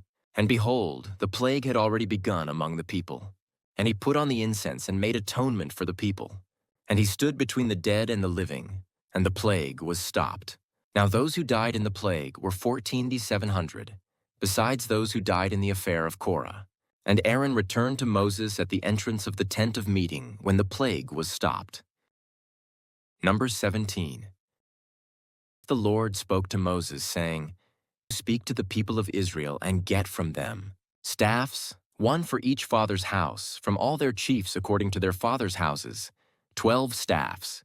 Write each man's name on his staff, and write Aaron's name on the staff of Levi. For there shall be one staff for the head of each father's house. Then you shall deposit them in the tent of meeting before the testimony, where I meet with you. And the staff of the man whom I choose shall sprout. Thus I will make to cease from me the grumblings of the people of Israel, which they grumble against you." Moses spoke to the people of Israel, and all their chiefs gave him staffs, one for each chief, according to their fathers' houses, 12 staffs. And the staff of Aaron was among their staffs. And Moses deposited the staffs before the Lord in the tent of the testimony. On the next day Moses went into the tent of the testimony, and behold, the staff of Aaron for the house of Levi had sprouted and put forth buds and produced blossoms, and it bore ripe almonds. Then Moses brought out all the staffs from before the Lord to all the people of Israel. And they looked, and each man took his staff. And the Lord said to Moses, "Put back the staff of Aaron before the testimony, to be kept as a sign for the rebels, that you may make an end of their grumblings against me, lest they die." Thus did Moses as the Lord commanded him, so he did. And the people of Israel said to Moses, "Behold, we perish, we are undone, we are all undone. Everyone who comes near to the tabernacle of the Lord shall die. Are we all to perish?" Numbers 18. So the Lord said to Aaron, "You and your sons and your father's house with you shall bear iniquity, connected with the sanctuary, and you and your sons with you shall bear iniquity connected with your priesthood. And with you bring your brothers also, the tribe of Levi, the tribe of your father, that they may join you and minister to you, while you and your sons with you are before the tent of the testimony. They shall keep guard over you and over the whole tent, but shall not come near to the vessels of the sanctuary or to the altar, lest they and you die. They shall join you and keep guard over the tent of meeting for all the service of the tent, and no outsider shall come near you. And you shall keep guard over the sanctuary and over the altar, that there may never again be wrath on the people of Israel. And behold, I have taken your brothers the Levites from among the people of Israel. They are a gift to you, given to the Lord, to do the service of the tent of meeting. And you and your sons with you shall guard your priesthood for all that concerns the altar, and that is within the veil, and you shall serve. I give your priesthood as a gift, and any outsider who comes near shall be put to death." Then the Lord spoke to Aaron, "Behold, I have given you charge of the contributions made to me, all the consecrated things of the people of Israel. I have given them to you as a portion and to your sons as a perpetual due. This shall be yours of the most holy things, reserved from the fire, every offering of theirs, every grain offering of theirs, and every sin offering of theirs, and every guilt offering of theirs, which they render to me, shall be most holy to you and to your sons. In a most holy place shall you eat it. Every male may eat it, it is holy to you. This also is yours, the contribution of their gift, all the wave offerings of the people of Israel. I have given them to you, and to your sons and daughters with you, as a perpetual due. Everyone who is clean in your house may eat it. All the best of the oil, and all the best of the wine and of the grain, the first fruits of what they give to the Lord, I give to you. The first ripe fruits of all that is in their land, which they bring to the Lord, shall be yours. Everyone who is clean in your house may eat it. Every devoted thing in Israel shall be yours. Everything that opens the womb of all flesh, whether man or beast, which they offer to the Lord, shall be yours. Nevertheless, the firstborn of man you shall redeem, and the firstborn of unclean animals you shall redeem. And their redemption price at a month old, you shall redeem them. You shall fix at 5 shekels in silver, according to the shekel of the sanctuary, which is 20 gerahs. But the firstborn of a cow, or the firstborn of a sheep, or the firstborn of a goat, you shall not redeem, they are holy. You shall sprinkle their blood on the altar, and shall burn their fat as a food offering, with a pleasing aroma to the Lord. But their flesh shall be yours, as the breast that is waved, and as the right thigh are yours. All the holy contributions that the people of Israel present to the Lord I give to you, and to your sons and daughters with you, as a perpetual due. It is a covenant of salt forever before the Lord for you and for your offspring with you. And the Lord said to Aaron, You shall have no inheritance in their land, neither shall you have any portion among them. I am your portion and your inheritance among the people of Israel. To the Levites, I have given every tithe in Israel for an inheritance, in return for their service that they do, their service in the tent of meeting, so that the people of Israel do not come near the tent of meeting, lest they bear sin and die. But the Levites shall do the service of the tent of meeting, and they shall bear their iniquity. It shall be a perpetual statute throughout your generations, and among the people of Israel they shall have no inheritance. For the tithe of the people of Israel, which they present as a contribution to the Lord, I have given to the Levites for an inheritance. Therefore I have said of them that they shall have no inheritance among the people of Israel. And the Lord spoke to Moses, saying, Moreover, you shall speak and say to the Levites, When you take from the people of Israel the tithe that I have given you from them for your inheritance, then you shall present a contribution from it to the Lord, a tithe of the tithe. And your contribution shall be counted to you as though it were the grain of the threshing floor, and as the fullness of the winepress. So you shall also present a contribution to the Lord from all your tithes, which you receive from the people of Israel.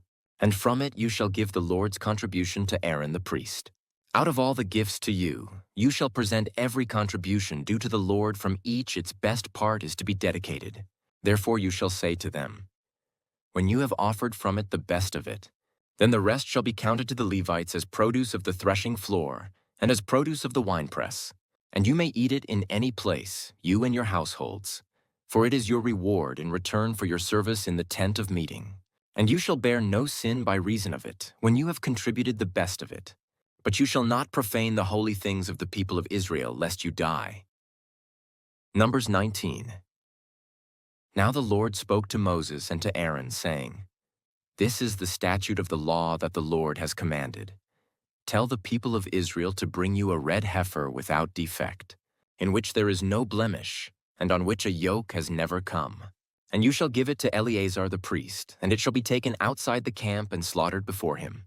And Eleazar the priest shall take some of its blood with his finger, and sprinkle some of its blood toward the front of the tent of meeting 7 times. And the heifer shall be burned in his sight. Its skin, its flesh, and its blood with its dung shall be burned. And the priest shall take cedar wood and hyssop and scarlet yarn, and throw them into the fire, burning the heifer. Then the priest shall wash his clothes and bathe his body in water, and afterward he may come into the camp. But the priest shall be unclean until evening. The one who burns the heifer shall wash his clothes in water and bathe his body in water, and shall be unclean until evening. And a man who is clean shall gather up the ashes of the heifer and deposit them outside the camp in a clean place. And they shall be kept for the water for impurity for the congregation of the people of Israel. It is a sin offering. And the one who gathers the ashes of the heifer shall wash his clothes and be unclean until evening. And this shall be a perpetual statute for the people of Israel, and for the stranger who sojourns among them. Whoever touches the dead body of any person shall be unclean 7 days. He shall cleanse himself with the water on the 3rd day and on the 7th day, and so be clean. But if he does not cleanse himself on the 3rd day and on the 7th day, he will not become clean.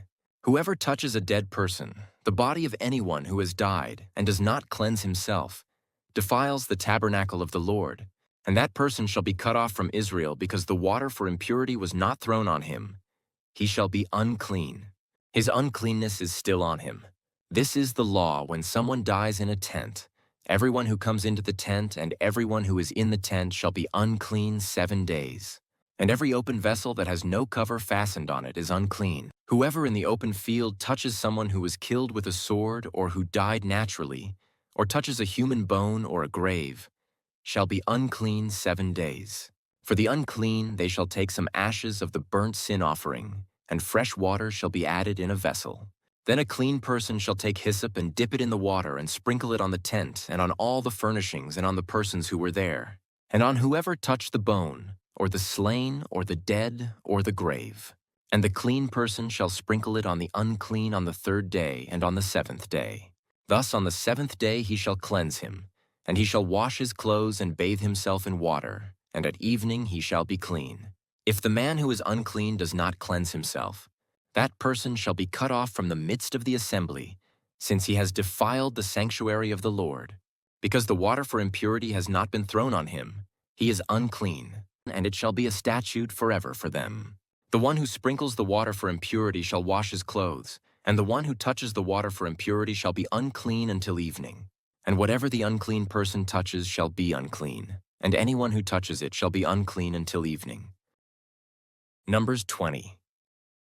And the people of Israel, the whole congregation, came into the wilderness of Zin in the 1st month, and the people stayed in Kadesh.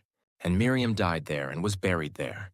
Now there was no water for the congregation, and they assembled themselves together against Moses and against Aaron.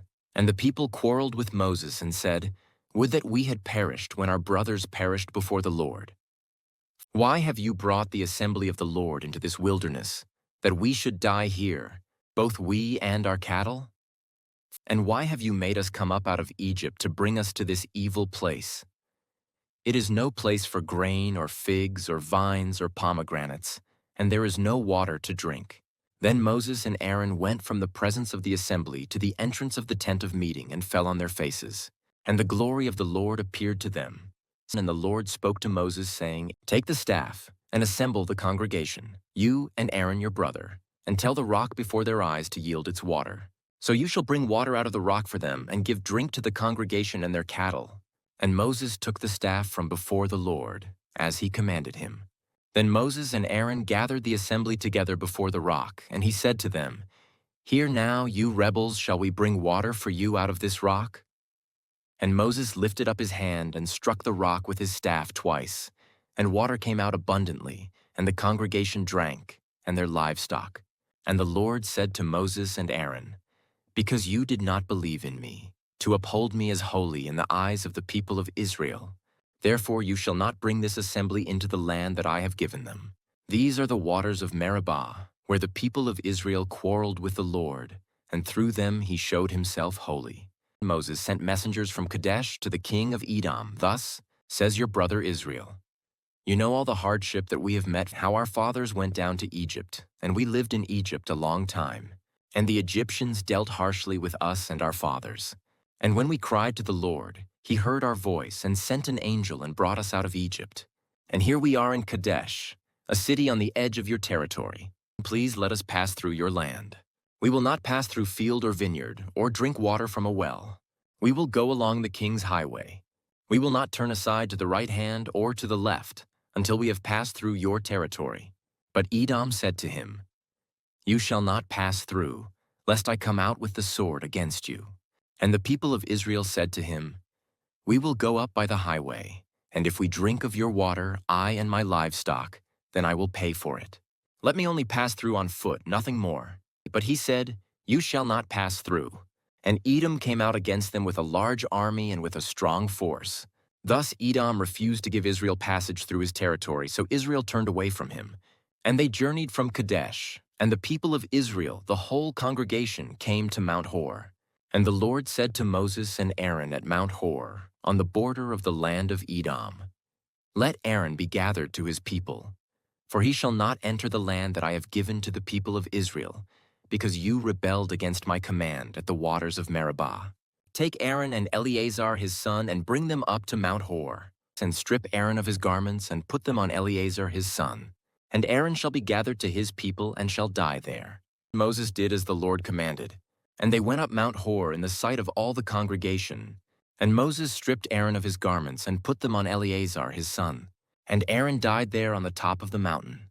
Then Moses and Eleazar came down from the mountain. And when all the congregation saw that Aaron had perished, all the house of Israel wept for Aaron 30 days. Numbers 21. When the Canaanite, the king of Arad, who lived in the Negeb, heard that Israel was coming by the way of Atharim, he fought against Israel and took some of them captive. And Israel vowed a vow to the Lord and said, "If you will indeed give this people into my hand, then I will devote their cities to destruction." And the Lord heeded the voice of Israel and gave over the Canaanites, and they devoted them and their cities to destruction. So the name of the place was called Hormah. From Mount Hor they set out by the way to the Red Sea to go around the land of Edom, and the people became impatient on the way. And the people spoke against God and against Moses, "Why have you brought us up out of Egypt to die in the wilderness? For there is no food and no water, and we loathe this worthless food." Then the Lord sent fiery serpents among the people, and they bit the people, so that many people of Israel died. And the people came to Moses and said, "We have sinned, for we have spoken against the Lord and against you. Pray to the Lord, that he take away the serpents from us." So Moses prayed for the people. And the Lord said to Moses, "Make a fiery serpent and set it on a pole, and everyone who is bitten when he sees it shall live." So Moses made a bronze serpent and set it on a pole. And if a serpent bit anyone, he would look at the bronze serpent and live. And the people of Israel set out and camped in Oboth. And they set out from Oboth and camped at Iye-Abarim, in the wilderness that is opposite Moab toward the sunrise. From there they set out and camped in the valley of Zered. From there they set out and camped on the other side of the Arnon, which is in the wilderness that extends from the border of the Amorites, for the Arnon is the border of Moab, between Moab and the Amorites. Therefore it is said in the book of the wars of the Lord, Waheb and Suphah and the valleys of the Arnon, and the slope of the valleys, that extends to the seat of Ar, and leans to the border of Moab. And from there they continued to Beer, that is the well of which the Lord said to Moses, "Gather the people together, so that I may give them water." And then Israel sang this song, "Spring up, O well, sing to it, the well that the princes made, that the nobles of the people dug, with the scepter and with their staffs." And from the wilderness they went on to Mattanah, and from Mattanah to Nahaliel, and from Nahaliel to Bamoth, and from Bamoth to the valley, lying in the region of Moab by the top of Pisgah that looks down on the desert. Then Israel sent messengers to Sihon king of the Amorites, saying, "Let me pass through your land. We will not turn aside into field or vineyard. We will not drink the water of a well. We will go by the king's highway until we have passed through your territory."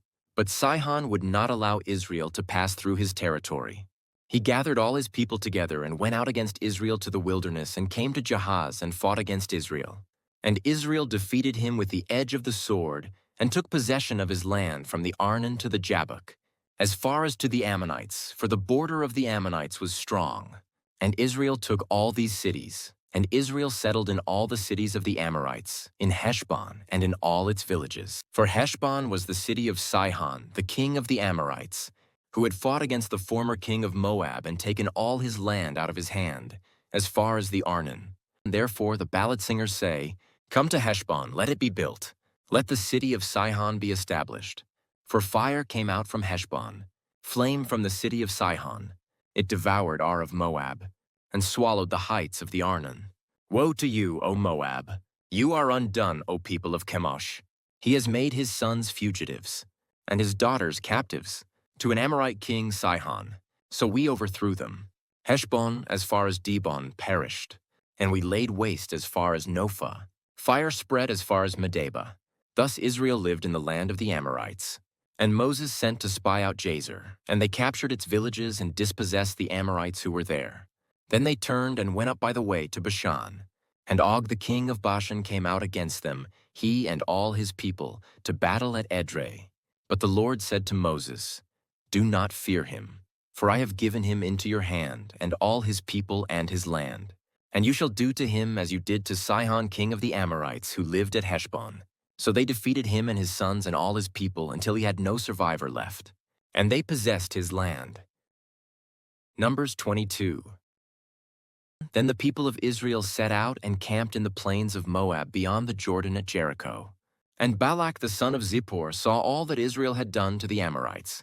And Moab was in great dread of the people because they were many. Moab was overcome with fear of the people of Israel. And Moab said to the elders of Midian, "This horde will now lick up all that is around us, as the ox licks up the grass of the field." So Balak the son of Zippor, who was king of Moab at that time, sent messengers to Balaam the son of Beor at Pethor, which is near the river in the land of the people of Ammah, to call him, saying, "Behold, a people has come out of Egypt.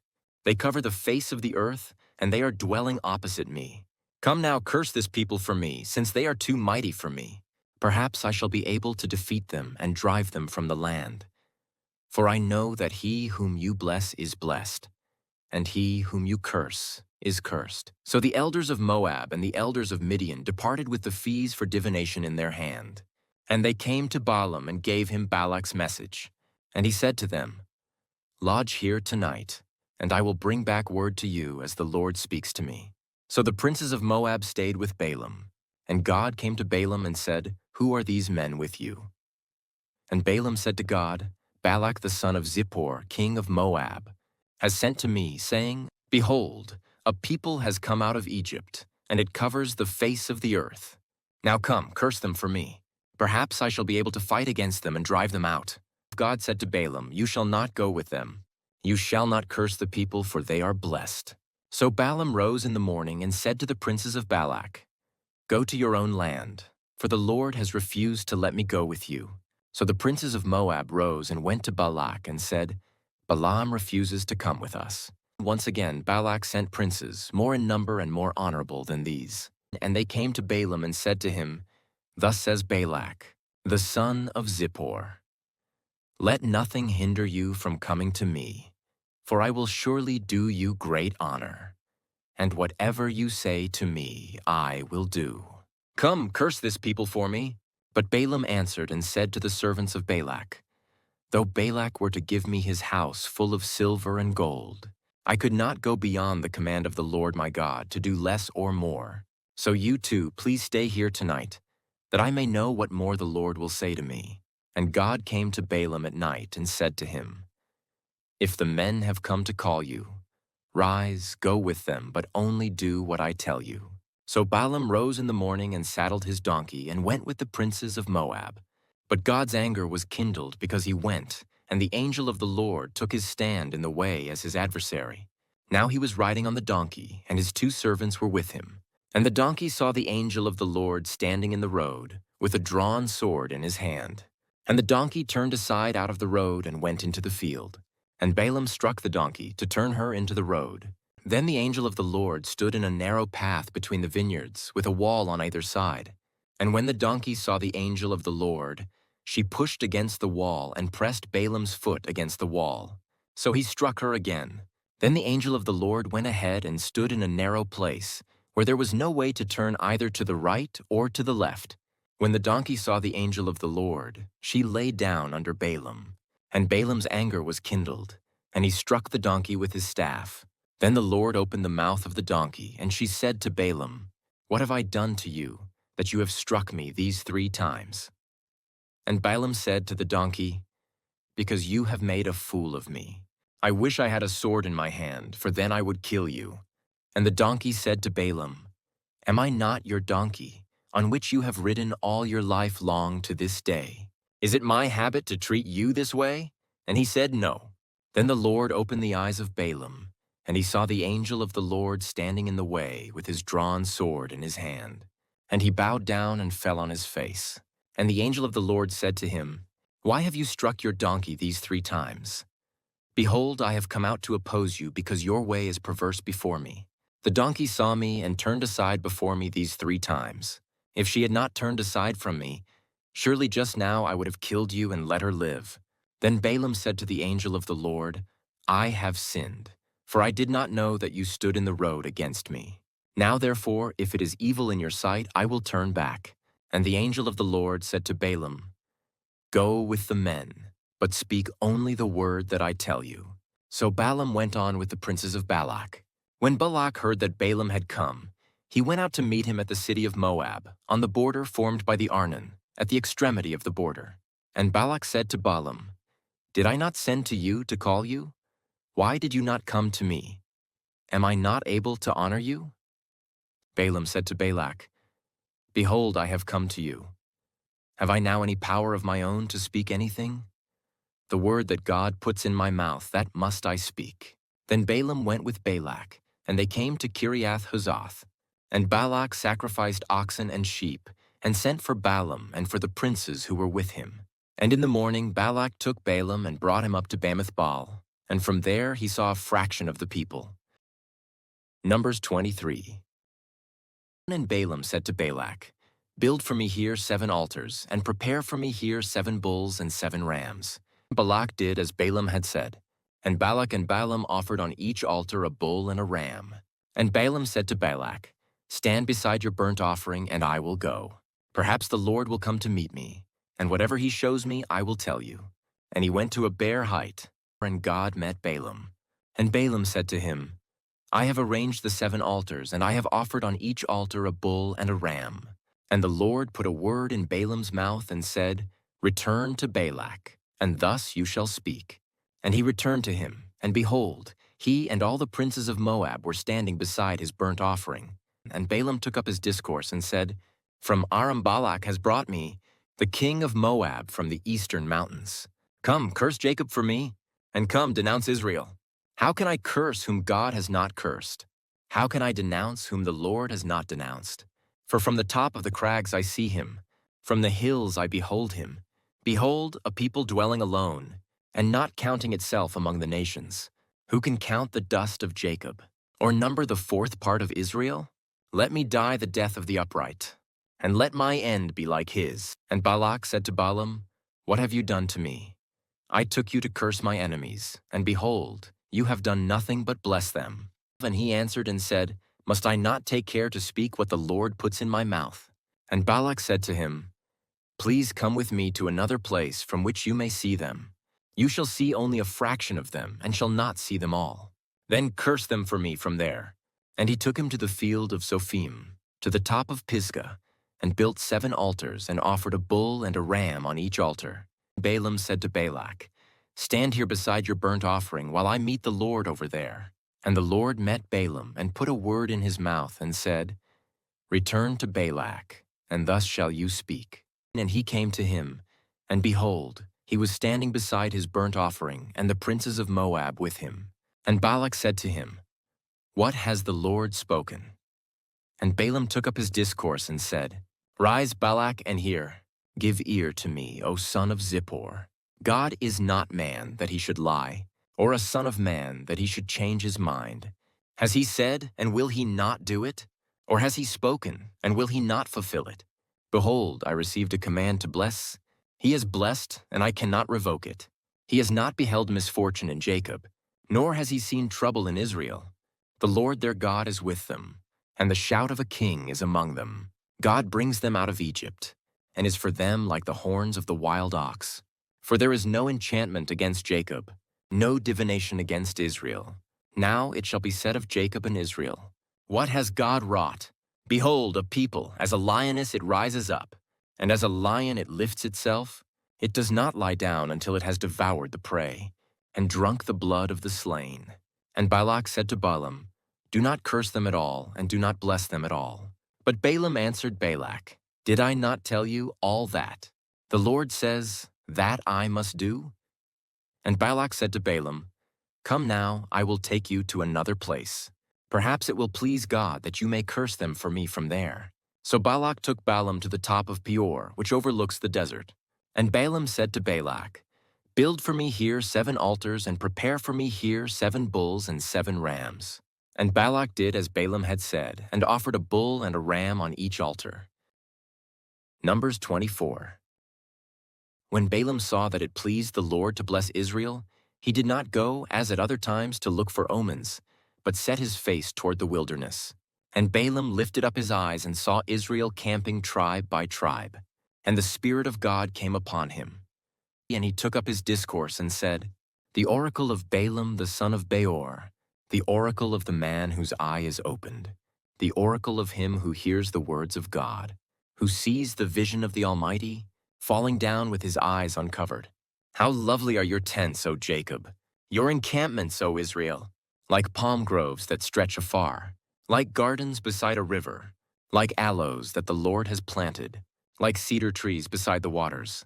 Water shall flow from his buckets, and his seed shall be in many waters. His king shall be higher than Agag, and his kingdom shall be exalted. God brings him out of Egypt, and is for him like the horns of the wild ox. He shall eat up the nations, his adversaries, and shall break their bones in pieces, and pierce them through with his arrows. He crouched, he lay down like a lion, and like a lioness who will rouse him up? Blessed are those who bless you, and cursed are those who curse you. And Balak's anger was kindled against Balaam, and he struck his hands together. And Balak said to Balaam, "I called you to curse my enemies, and behold, you have blessed them these 3 times. Therefore now flee to your own place." I said, "I will certainly honor you, but the Lord has held you back from honor." And Balaam said to Balak, "Did I not tell your messengers whom you sent to me? If Balak should give me his house full of silver and gold, I would not be able to go beyond the word of the Lord, to do either good or bad of my own will. What the Lord speaks, that will I speak. And now, behold, I am going to my people. Come, I will let you know what this people will do to your people in the latter days." And he took up his discourse and said, "The oracle of Balaam the son of Beor, the oracle of the man whose eye is opened, the oracle of him who hears the words of God, and knows the knowledge of the Most High, who sees the vision of the Almighty, falling down with his eyes uncovered. I see him, but not now. I behold him, but not near. A star shall come out of Jacob, and a scepter shall rise out of Israel. It shall crush the forehead of Moab, and break down all the sons of Sheth. Edom shall be dispossessed. Seir also his enemies shall be dispossessed. Israel is doing valiantly, and one from Jacob shall exercise dominion, and destroy the survivors of cities." Then he looked on Amalek and took up his discourse and said, "Amalek was the first among the nations, but its end is utter destruction." And he looked on the Kenite and took up his discourse and said, "Enduring is your dwelling place, and your nest is set in the rock. Nevertheless, Cain shall be burned, when Asher takes you away captive." And he took up his discourse and said, "Alas, who shall live when God does this? But ships shall come from Kittimi, and shall afflict Ashur and Eber, and he too shall come to utter destruction." Then Balaam rose and went back to his place, and Balak also went his way. Numbers 25. While Israel lived in Shittim, the people began to whore with the daughters of Moab. These invited the people to the sacrifices of their gods, and the people ate and bowed down to their gods. So Israel yoked himself to Baal of Peor, and the anger of the Lord was kindled against Israel. And the Lord said to Moses, "Take all the chiefs of the people and hang them in the sun, before the Lord, that the fierce anger of the Lord may turn away from Israel." And Moses said to the judges of Israel, "Each of you kill those of his men who have yoked themselves to Baal of Peor." And behold, one of the people of Israel came and brought a Midianite woman to his family, in the sight of Moses and in the sight of the whole congregation of the people of Israel, while they were weeping in the entrance of the tent of meeting. When Phinehas the son of Eleazar, son of Aaron the priest, saw it, he rose and left the congregation and took a spear in his hand and went after the man of Israel into the chamber and pierced both of them, the man of Israel and the woman through her belly. Thus the plague on the people of Israel was stopped. Nevertheless, those who died by the plague were 24,000. And the Lord said to Moses, "Phinehas the son of Eleazar, son of Aaron, the priest, has turned back my wrath from the people of Israel, in that he was jealous with my jealousy among them. so that I did not consume the people of Israel in my jealousy. Therefore say, Behold, I give to him my covenant of peace, and it shall be to him and to his descendants after him. The covenant of a perpetual priesthood, because he was jealous for his God and made atonement for the people of Israel. The name of the slain man of Israel, who was killed with the Midianite woman, was Zimri, the son of Salu, chief of a father's house belonging to the Simeonites. And the name of the Midianite woman who was killed was Cosbi, the daughter of Zur, who was the tribal head of a father's house in Midian. And the Lord spoke to Moses, saying, Harass the Midianites and strike them down, for they have harassed you with their wiles, with which they beguiled you in the matter of Peor and in the matter of Cosbi, the daughter of the chief of Midian, their sister, who was killed on the day of the plague on account of Peor. Numbers 26.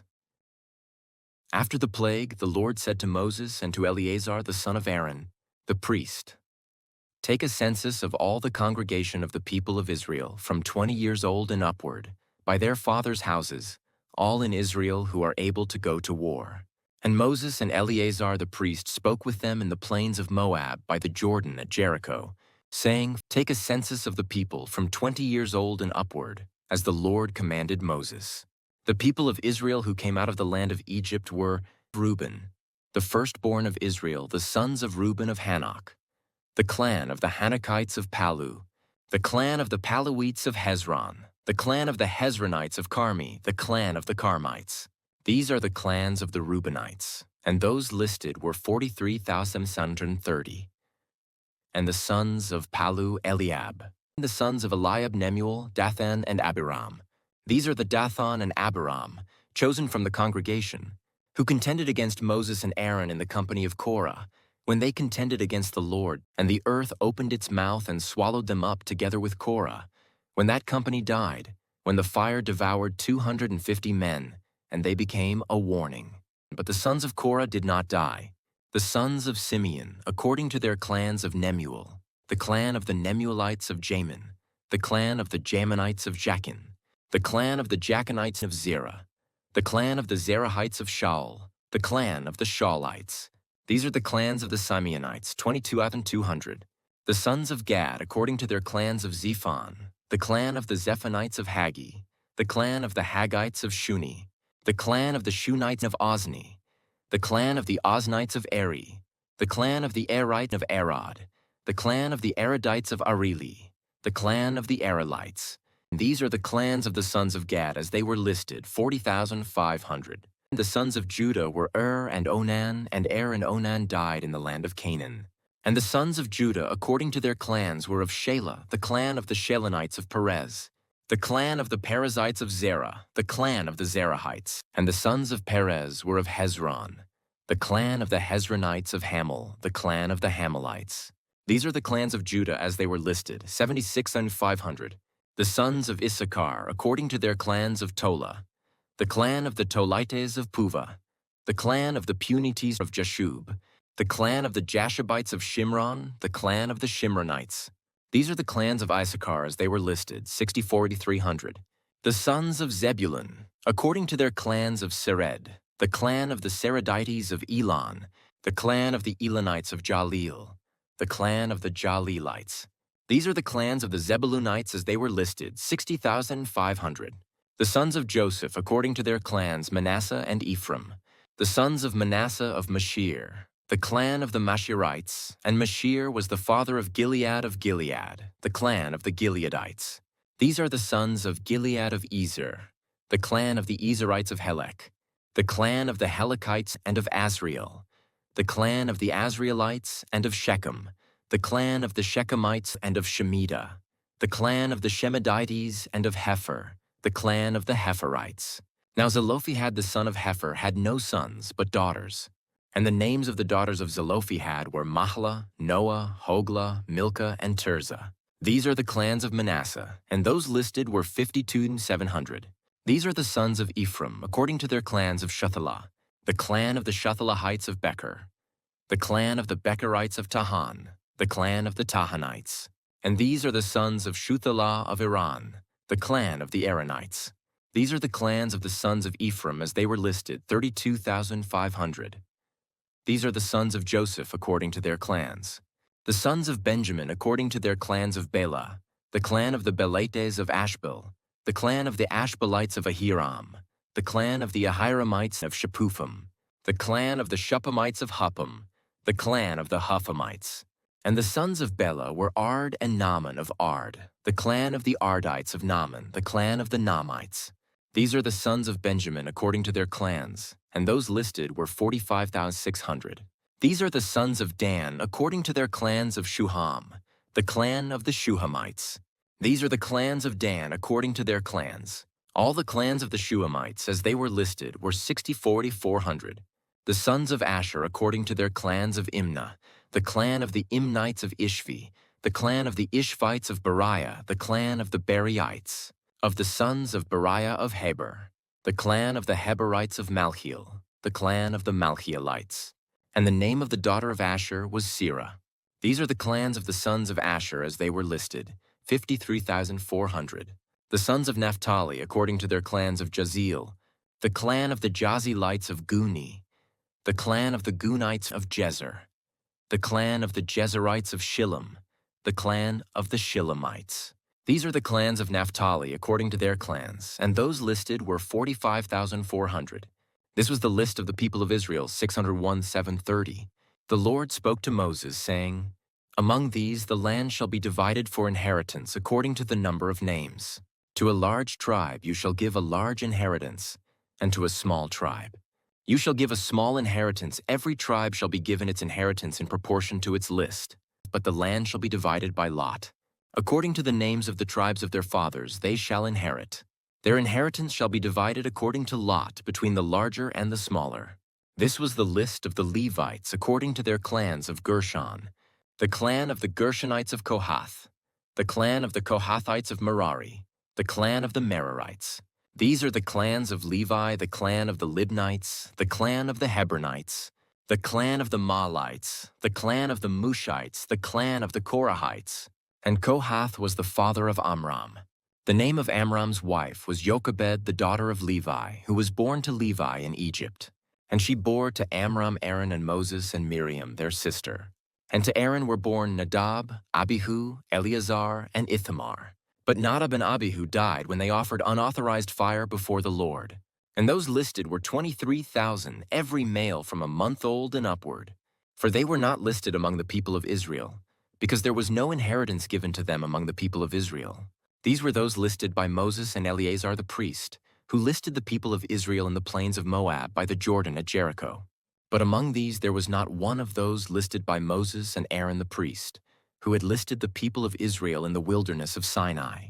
For the Lord had said of them, They shall die in the wilderness.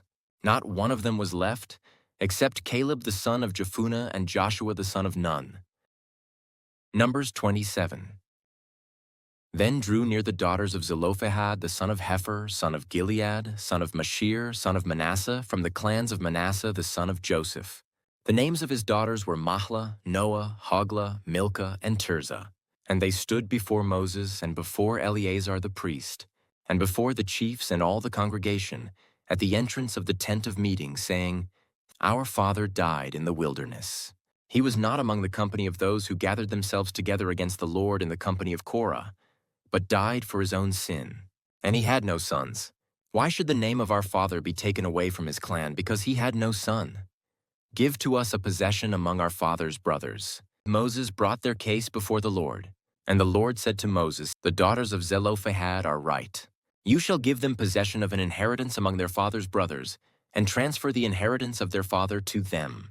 And you shall speak to the people of Israel, saying, If a man dies and has no son, then you shall transfer his inheritance to his daughter. And if he has no daughter, then you shall give his inheritance to his brothers. And if he has no brothers, then you shall give his inheritance to his father's brothers. And if his father has no brothers, then you shall give his inheritance to the nearest kinsman of his clan, and he shall possess it.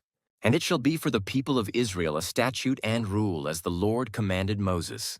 The Lord said to Moses, Go up into this mountain of Abarim and see the land that I have given to the people of Israel. When you have seen it, You also shall be gathered to your people, as your brother Aaron was. Because you rebelled against my word in the wilderness of Zin when the congregation quarreled, failing to uphold me as holy at the waters before their eyes. These are the waters of Meribah of Kadesh in the wilderness of Zin. Moses spoke to the Lord, saying, Let the Lord, the God of the spirits of all flesh, appoint a man over the congregations who shall go out before them and come in before them, who shall lead them out and bring them in, that the congregation of the Lord may not be as sheep that have no shepherd. So the Lord said to Moses, Take Joshua the son of Nun, a man in whom is the Spirit, and lay your hand on him. Make him stand before Eleazar the priest and all the congregation, and you shall commission him in their sight. You shall invest him with some of your authority, that all the congregation of the people of Israel may obey. And he shall stand before Eleazar the priest, who shall inquire for him by the judgment of the Urim before the Lord. At his word they shall go out, and at his word they shall come in, both he and all the people of Israel with him, the whole congregation. And Moses did as the Lord commanded him. He took Joshua and made him stand before Eleazar, the priest, and the whole congregation, and he laid his hands on him and commissioned him as the Lord directed through Moses. Numbers 28. The Lord spoke to Moses, saying, Command the people of Israel and say to them, My offering, my food for my food offerings, my pleasing aroma, you shall be careful to offer to me at its appointed time. And you shall say to them, This is the food offering that you shall offer to the Lord, 2 male lambs a year old, without blemish, day by day, as a regular offering. The one lamb you shall offer in the morning, and the other lamb you shall offer at twilight also. 1/10 of an ephah of fine flour for a grain offering, mixed with 1/4 of a hin of beaten oil. It is a regular burnt offering, which was ordained at Mount Sinai for a pleasing aroma, a food offering to the Lord. Its drink offering shall be 1/4 of a hin for each lamb. In the holy place you shall pour out a drink offering of strong drink to the Lord. The other lamb you shall offer at twilight. Like the grain offering of the morning, and like its drink offering, you shall offer it as a food offering, with a pleasing aroma to the Lord. On the Sabbath day, 2 male lambs a year old without blemish, and 2/10 of an ephah of fine flour for a grain offering mixed with oil, and its drink offering. This is the burnt offering of every Sabbath, besides the regular burnt offering and its drink offering. At the beginnings of your months, you shall offer a burnt offering to the Lord, 2 bulls from the herd, 1 ram, 7 male lambs a year old without blemish. Also 3/10 of an ephah of fine flour for a grain offering mixed with oil for each bull, and 2/10 of fine flour for a grain offering mixed with oil for the 1 ram, and 1/10 of fine flour mixed with oil as a grain. Offering for every lamb for a burnt offering with a pleasing aroma, a food offering to the Lord.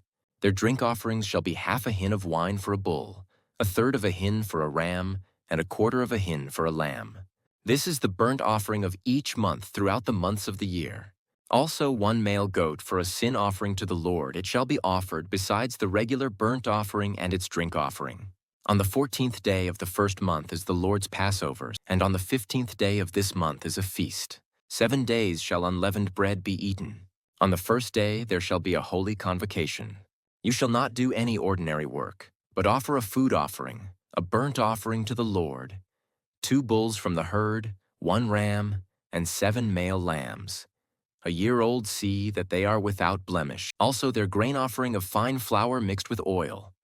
3/10 of an ephah shall you offer for a bull, and 2/10 for a ram. 1/10 shall you offer for each of the 7 lambs. Also 1 male goat for a sin offering, to make atonement for you. You shall offer these besides the burnt offering of the morning, which is for a regular burnt offering.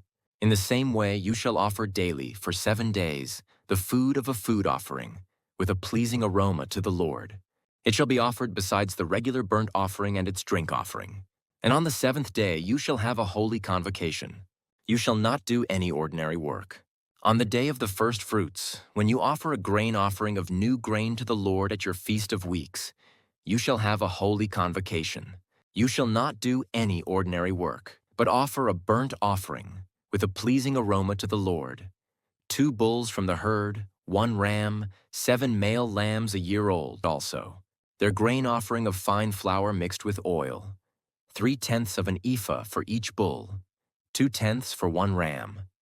a tenth for each of the 7 lambs, with 1 male goat to make atonement for you. Besides the regular burnt offering and its grain offering, you shall offer them and their drink offering. See that they are without blemish. Numbers 29. On the first day of the 7th month you shall have a holy convocation. You shall not do any ordinary work. It is a day for you to blow the trumpets. And you shall offer a burnt offering for a pleasing aroma to the Lord. 1 bull from the herd, 1 ram, 7 male lambs a year old without blemish. Also, their grain offering of fine flour mixed with oil, 3/10 of an ephah for the bull, 2/10 for the ram, and 1/10 for each of the 7 lambs, with 1 male goat for a sin offering, to make atonement for you besides the burnt offering of the new moon, and its grain offering, and the regular burnt offering and its grain offering, and their drink offering, according to the rule for them, for a pleasing aroma, a food offering to the Lord. On the 10th day of this 7th month you shall have a holy convocation and afflict yourselves. You shall do no work, but you shall offer a burnt offering to the Lord, a pleasing aroma. 1 bull from the herd, 1 ram, 7 male lambs a year old, see that they are without blemish. And their grain offering shall be of fine flour mixed with oil, 3/10 of an ephah for the bull, 2/10 for the 1 ram, 1/10 for each of the 7 lambs. Also, 1 male goat for a sin offering. Besides the sin offering of atonement, and the regular burnt offering and its grain offering, and their drink offerings. On the 15th day of the 7th month you shall have a holy convocation. You shall not do any ordinary work, and you shall keep a feast to the Lord 7 days.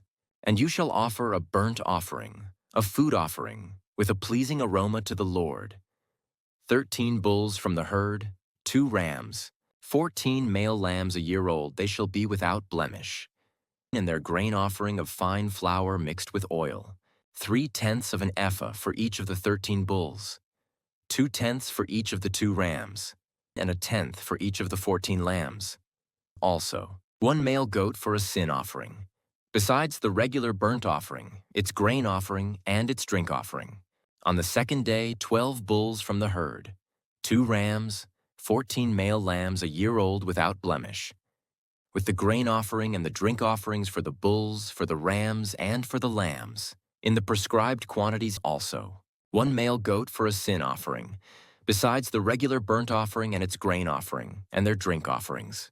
On the 3rd day 11 bulls, 2 rams, 14 male lambs a year old without blemish, with the grain offering and the drink offerings for the bulls, for the rams, and for the lambs, in the prescribed quantities. Also, 1 male goat for a sin offering, besides the regular burnt offering and its grain offering and its drink offering. On the 4th day, 10 bulls, 2 rams, 14 male lambs a year old without blemish, with the grain offering and the drink offerings for the bulls, for the rams, and for the lambs, in the prescribed quantities also. 1 male goat for a sin offering, besides the regular burnt offering, its grain offering, and its drink offering. On the 5th day, 9 bulls, 2 rams, 14 male lambs a year old without blemish, with the grain offering and the drink offerings for the bulls, for the rams, and for the lambs, in the prescribed quantities also. 1 male goat for a sin offering, besides the regular burnt offering and its grain offering and its drink offering. On the 6th day, 8 bulls, 2 rams, 14 male lambs, a year old without blemish, with the grain offering and the drink offerings for the bulls, for the rams, and for the lambs, in the prescribed quantities also. 1 male goat for a sin offering, besides the regular burnt offering, its grain offering, and its drink offerings. On the 7th day, 7 bulls, 2 rams, 14 male lambs a year old without blemish, with the grain offering and the drink offerings for the bulls, for the rams, and for the lambs, in the prescribed quantities. Also, 1 male goat for a sin offering, besides the regular burnt offering, its grain offering, and its drink offering. On the 8th day you shall have a solemn assembly. You shall not do any ordinary work, but you shall offer a burnt offering, a food offering, with a pleasing aroma to the Lord, 1 bull, 1 ram, 7 male lambs a year old without blemish, and the grain offering and the drink offerings for the bull, for the ram, and for the lambs, in the prescribed quantities. Also 1 male goat for a sin offering, besides the regular burnt offering and its grain offering and its drink offering. These you shall offer to the Lord at your appointed feasts, in addition to your vow offerings and your free will offerings, for your burnt offerings, and for your grain offerings, and for your drink offerings, and for your peace offerings. So Moses told the people of Israel everything, just as the Lord had commanded Moses. Numbers 30. Moses spoke to the heads of the tribes of the people of Israel, saying, "This is what the Lord has commanded. If a man vows a vow to the Lord, or swears an oath to bind himself by a pledge, he shall not break his word. He shall do according to all that proceeds out of his mouth. If a woman vows a vow to the Lord, and binds herself by a pledge, while within her father's house in her youth, and her father hears of her vow and of her pledge, by which she has bound herself, and says nothing to her, then all her vows shall stand, and every pledge by which she has bound herself shall stand. But if her father opposes her on the day that he hears of it, no vow of hers, no pledge by which she has bound herself shall stand. And the Lord will forgive her, because her father opposed her. If she marries a husband, while under her vows or any thoughtless utterance of her lips by which she has bound herself, and her husband hears of it, and says nothing to her on the day that he hears, then her vows shall stand, and her pledges by which she has bound herself shall stand. But if on the day that her husband comes to hear of it, he opposes her, then he makes void her vow that was on her, and the thoughtless utterance of her lips by which she bound herself, and the Lord will forgive her. But any vow of a widow or of a divorced woman, anything by which she has bound herself, shall stand against her. And if she vowed in her husband's house, or bound herself by a pledge with an oath, and her husband heard of it, and said nothing to her and did not oppose her, then all her vows shall stand, and every pledge by which she bound herself shall stand. But if her husband makes them null and void on the day that he hears them, then whatever proceeds out of her lips concerning her vows or concerning her pledge of herself shall not stand. Her husband has made them void, and the Lord will forgive her. Any vow and any binding oath to afflict herself, her husband may establish, or her husband may make void. But if her husband says nothing to her from day to day, then he establishes all her vows or all her pledges that are upon her. He has established them, because he said nothing to her on the day that he heard of them. But if he makes them null and void after he has heard of them, then he shall bear her iniquity. These are the statutes that the Lord commanded Moses about a man and his wife, and about a father and his daughter, while she is in her youth within her father's house. Numbers 31.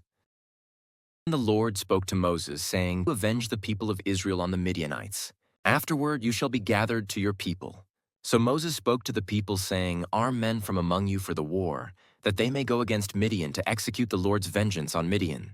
You shall send 1,000 from each of the tribes of Israel to the war." So there were provided, out of the thousands of Israel, 1,000 from each tribe, 12,000 armed for war. And Moses sent them to the war, 1,000 from each tribe, together with Phinehas the son of Eleazar, the priest, with the vessels of the sanctuary and the trumpets for the alarm in his hand.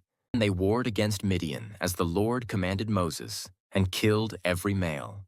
They killed the kings of Midian with the rest of their slain, Evi, Rechem, Zur, Hur, and Reba, the 5 kings of Midian.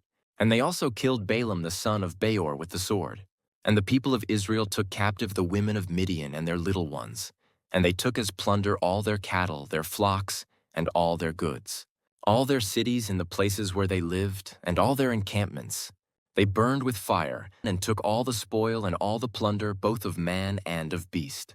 Then they brought the captives and the plunder and the spoil to Moses and to Eleazar, the priest, and to the congregation of the people of Israel, at the camp on the plains of Moab by the Jordan at Jericho. Moses and Eleazar the priest and all the chiefs of the congregation went to meet them outside the camp. And Moses was angry with the officers of the army, the commanders of thousands and the commanders of hundreds, who had come from service in the war. Moses said to them, "Have you let all the women live? Behold, these, on Balaam's advice, caused the people of Israel to act treacherously against the Lord in the incident of Peor. And so the plague came among the congregation of the Lord. Now therefore kill every male among the little ones, and kill every woman who has known man by lying with him. But all the young girls who have not known man by lying with him keep alive for yourselves. In camp outside the camp 7 days. Whoever of you has killed any person, and whoever has touched any slain, purify yourselves and your captives on the 3rd day and on the 7th day. You shall purify every garment, every article of skin, all work of goat's hair, and every article of wood. Then Eleazar the priest said to the men in the army who had gone to battle, "This is the statute of the law that the Lord has commanded Moses. Only the gold, the silver, the bronze, the iron, the tin, and the lead, everything that can stand the fire, you shall pass through the fire, and it shall be clean.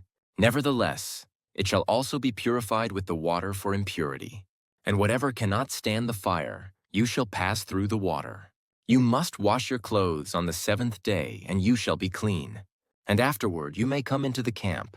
The Lord said to Moses, "Take the count of the plunder that was taken, both of man and of beast, you and Eleazar, the priest and the heads of the fathers' houses of the congregation, and divide the plunder into 2 parts between the warriors who went out to battle and all the congregation.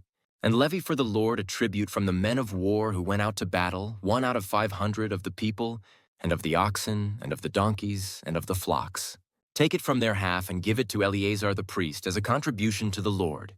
And from the people of Israel's half you shall take 1 drawn out of every 50, of the people, of the oxen, of the donkeys, and of the flocks, of all the cattle, and give them to the Levites who keep guard over the tabernacle of the Lord."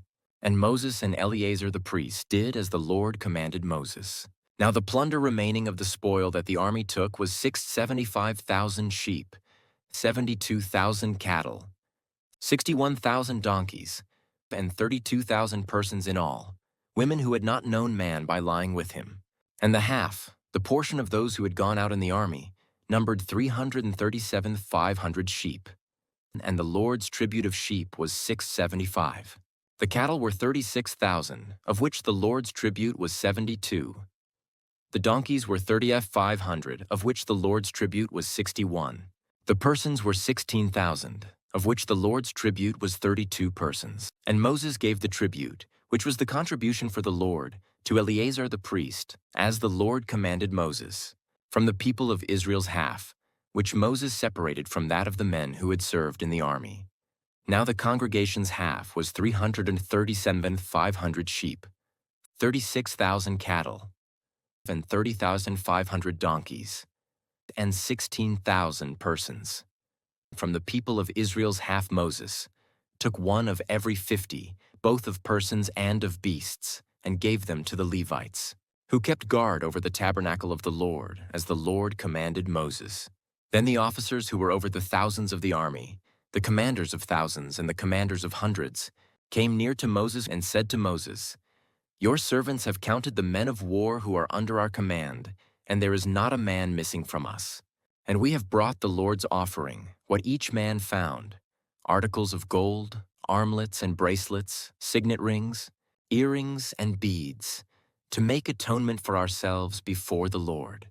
And Moses and Eleazar the priest received from them the gold, all crafted articles, and all the gold of the contribution that they presented to the Lord, from the commanders of thousands and the commanders of hundreds, was 16,750 shekels. The men in the army had each taken plunder for himself, and Moses and Eleazar the priest received the gold from the commanders of thousands and of hundreds, and brought it into the tent of meeting, as a memorial for the people of Israel before the Lord. Numbers 32. Now the people of Reuben and the people of Gad had a very great number of livestock. And they saw the land of Jazer and the land of Gilead, and behold, the place was a place for livestock. So the people of Gad and the people of Reuben came and said to Moses and to Eleazar the priest, and to the chiefs of the congregation, Ataroth, Dibon, Jazer, Nimrah, Heshbon, Eleale, Sebam, Nebo, and Baon, the land that the Lord struck down before the congregation of Israel, is a land for livestock, and your servants have livestock. And they said, "If we have found favor in your sight, let this land be given to your servants for a possession. Do not take us across the Jordan." But Moses said to the people of Gad and to the people of Reuben, "Shall your brothers go to the war while you sit here? Why will you discourage the heart of the people of Israel from going over into the land that the Lord has given them?" Your fathers did this when I sent them from Kadesh Barnea to see the land. For when they went up to the valley of Eshcol and saw the land, they discouraged the heart of the people of Israel from going into the land that the Lord had given them. And the Lord's anger was kindled on that day, and he swore, saying, Surely none of the men who came up out of Egypt, from 20 years old and upward, shall see the land that I swore to give to Abraham, to Isaac, and to Jacob, because they have not wholly followed me.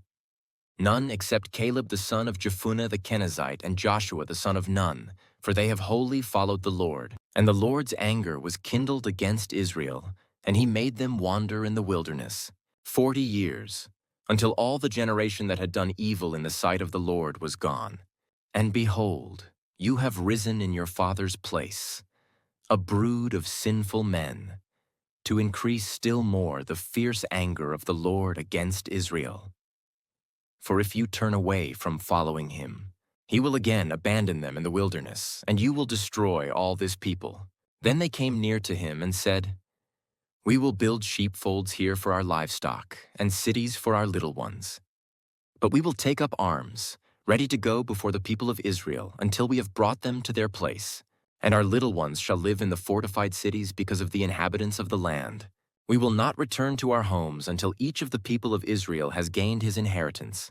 For we will not inherit with them on the other side of the Jordan and beyond, because our inheritance has come to us on this side of the Jordan to the east.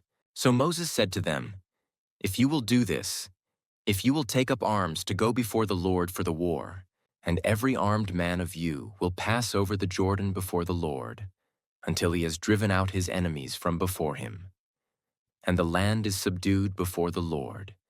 Then after that, you shall return and be free of obligation to the Lord and to Israel, and this land shall be your possession before the Lord. But if you will not do so, behold, you have sinned against the Lord, and be sure your sin will find you out. Build cities for your little ones and folds for your sheep, and do what you have promised. And the people of Gad and the people of Reuben said to Moses, Your servants will do as my Lord commands. Our little ones, our wives, our livestock, and all our cattle shall remain there in the cities of Gilead. But your servants will pass over every man who is armed for war before the Lord to battle as my Lord orders. So Moses gave command concerning them to Eleazar the priest and to Joshua, the son of Nun, and to the heads of the fathers' houses of the tribes of the people of Israel. And Moses said to them, If the people of Gad and the people of Reuben, every man who is armed to battle before the Lord, will pass with you over the Jordan, and the land shall be subdued before you, then you shall give them the land of Gilead for a possession. However, if they will not pass over with you armed, they shall have possessions among you in the land of Canaan. And the people of Gad and the people of Reuben answered, What the Lord has said to your servants, we will do. We will pass over armed before the Lord into the land of Canaan, and the possession of our inheritance shall remain with us beyond the Jordan. And Moses gave to them, to the people of Gad, and to the people of Reuben, and to the half-tribe of Manasseh, the son of Joseph, the kingdom of Sihon king of the Amorites, and the kingdom of Og king of Bashan, the land and its cities with their territories, the cities of the land throughout the country. And the people of Gad built Dibon, Ataroth, Aroer, Atroth, Shophan, Jazer, Jogbehah, Beth Nimrah, and Beth Haran, fortified cities and folds for sheep. And the people of Reuben built Heshbon, Elealeh, Kiriathaim, Nebo, and Baal-Meon. Their names were changed, and Sibmah. And they gave other names to the cities that they built. And the sons of Mashir, the son of Manasseh, went to Gilead and captured it, and dispossessed the Amorites who were in it. And Moses gave Gilead to Mashir, the son of Manasseh, and he settled in it. And Jair, the son of Manasseh, went and captured their villages, and called them Havoth Jair. And Nobah went and captured Kenath and its villages, and called it Nobah after his own name. Numbers 33. These are the stages of the people of Israel, when they went out of the land of Egypt by their companies under the leadership of Moses and Aaron. Moses wrote down their starting places stage by stage, by command of the Lord, and these are their stages according to their starting places. They set out from Ramesses in the first month, on the 15th day of the first month. On the day after the Passover, The people of Israel went out triumphantly in the sight of all the Egyptians, while the Egyptians were burying all their firstborn, whom the Lord had struck down among them. On their gods also the Lord executed judgments. So the people of Israel set out from Rameses and camped at Succoth, and they set out from Succoth and camped at Etham, which is on the edge of the wilderness. And they set out from Etham and turned back to Pi-hahiroth, which is east of Baal-zephon, and they camped before Migdol. And they set out from before Hahiroth and passed through the midst of the sea into the wilderness. And they went a 3 days' journey in the wilderness of Etham and camped at Marah. And they set out from Marah and came to Elim. At Elim there were 12 springs of water and 70 palm trees, and they camped there. And they set out from Elim and camped by the Red Sea. And they set out from the Red Sea and camped in the wilderness of Sin. And they set out from the wilderness of Sin and camped at Dophkah. And they set out from Dophkah and camped at Alush. And they set out from Alush and camped at Rephidim, where there was no water for the people to drink. And they set out from Rephidim and camped in the wilderness of Sinai. And they set out from the wilderness of Sinai and camped at Kibroth-Hattaavah. And they set out from Kibroth-Hattaavah and camped at Hazeroth. And they set out from Hazeroth and camped at Rithmah. And they set out from Rithmah and camped at Rimmon-Perez. And they set out from Rimmon-Perez and camped at Libnah. And they set out from Libnah and camped at Rissah. And they set out from Rissah and camped at Kehelatha. And they set out from Kehelatha and camped at Mount Shepher. And they set out from Mount Shepher and camped at Haradah. And they set out from Haradah and camped at Makaloth. And they set out from Makaloth and camped at Tahath. And they set out from Tahath and camped at Terah. And they set out from Terah and camped at Mithkah. And they set out from Mithkah and camped at Hashmonah. And they set out from Hashmonah and camped at Moseroth. And they set out from Moseroth and camped at Bene-Jaakan. And they set out from Bene-Jaakan and camped at Hor-Haggidgad. And they set out from Hor-Haggidgad and camped at Jotbatha. And they set out from Jotbatha and camped at Abrona. And they set out from Abrona and camped at Etzion-Geber. And they set out from Etzion-Geber and camped in the wilderness of Zin, that is, Kadesh. And they set out from Kadesh and camped at Mount Hor, on the edge of the land of Edom. And Aaron the priest went up Mount Hor at the command of the Lord and died there in the 40th year, after the people of Israel had come out of the land of Egypt, on the 1st day of the 5th month. And Aaron was 123 years old when he died on Mount Hor. And the Canaanite, the king of Arad, who lived in the Negeb in the land of Canaan, heard of the coming of the people of Israel. And they set out from Mount Hor and camped at Zalmonah. And they set out from Zalmonah and camped at Punon. And they set out from Punon and camped at Oboth. And they set out from Oboth and camped at Aya-Abarim in the territory of Moab. And they set out from Ayim and camped at Dibon-Gad. And they set out from Dibon-Gad and camped at Almon-Diblathaim. And they set out from Almon-Diblathaim and camped in the mountains of Abarim, before Nebo. And they set out from the mountains of Abarim and camped in the plains of Moab by the Jordan at Jericho. They camped by the Jordan from Beth-Jeshemoth as far as Abel-Shittim in the plains of Moab. And the Lord spoke to Moses in the plains of Moab by the Jordan at Jericho, saying, "Speak to the people of Israel and say to them, when you pass over the Jordan into the land of Canaan, then you shall drive out all the inhabitants of the land from before you, and destroy all their figured stones, and destroy all their metal images, and demolish all their high places. And you shall take possession of the land and settle in it. For I have given the land to you to possess it. You shall inherit the land by lot according to your clans. To a large tribe you shall give a large inheritance, and to a small tribe you shall give a small inheritance. Wherever the lot falls for anyone, that shall be his. According to the tribes of your fathers you shall inherit. But if you do not drive out the inhabitants of the land from before you, then those of them whom you let remain shall be as barbs in your eyes and thorns in your sides, and they shall trouble you in the land where you dwell. And I will do to you as I thought to do to them."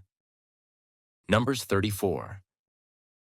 The Lord spoke to Moses, saying, "Command the people of Israel and say to them, when you enter the land of Canaan, this is the land that shall fall to you for an inheritance, the land of Canaan, as defined by its borders. Your south side shall be from the wilderness of Zin alongside Edom, and your southern border shall run from the end of the salt sea on the east. And your border shall turn south of the ascent of Akrabim, and cross to Zin, and its limit shall be south of Kadesh Barnea. Then it shall go on to Hazar Adar, and pass along to Asmon.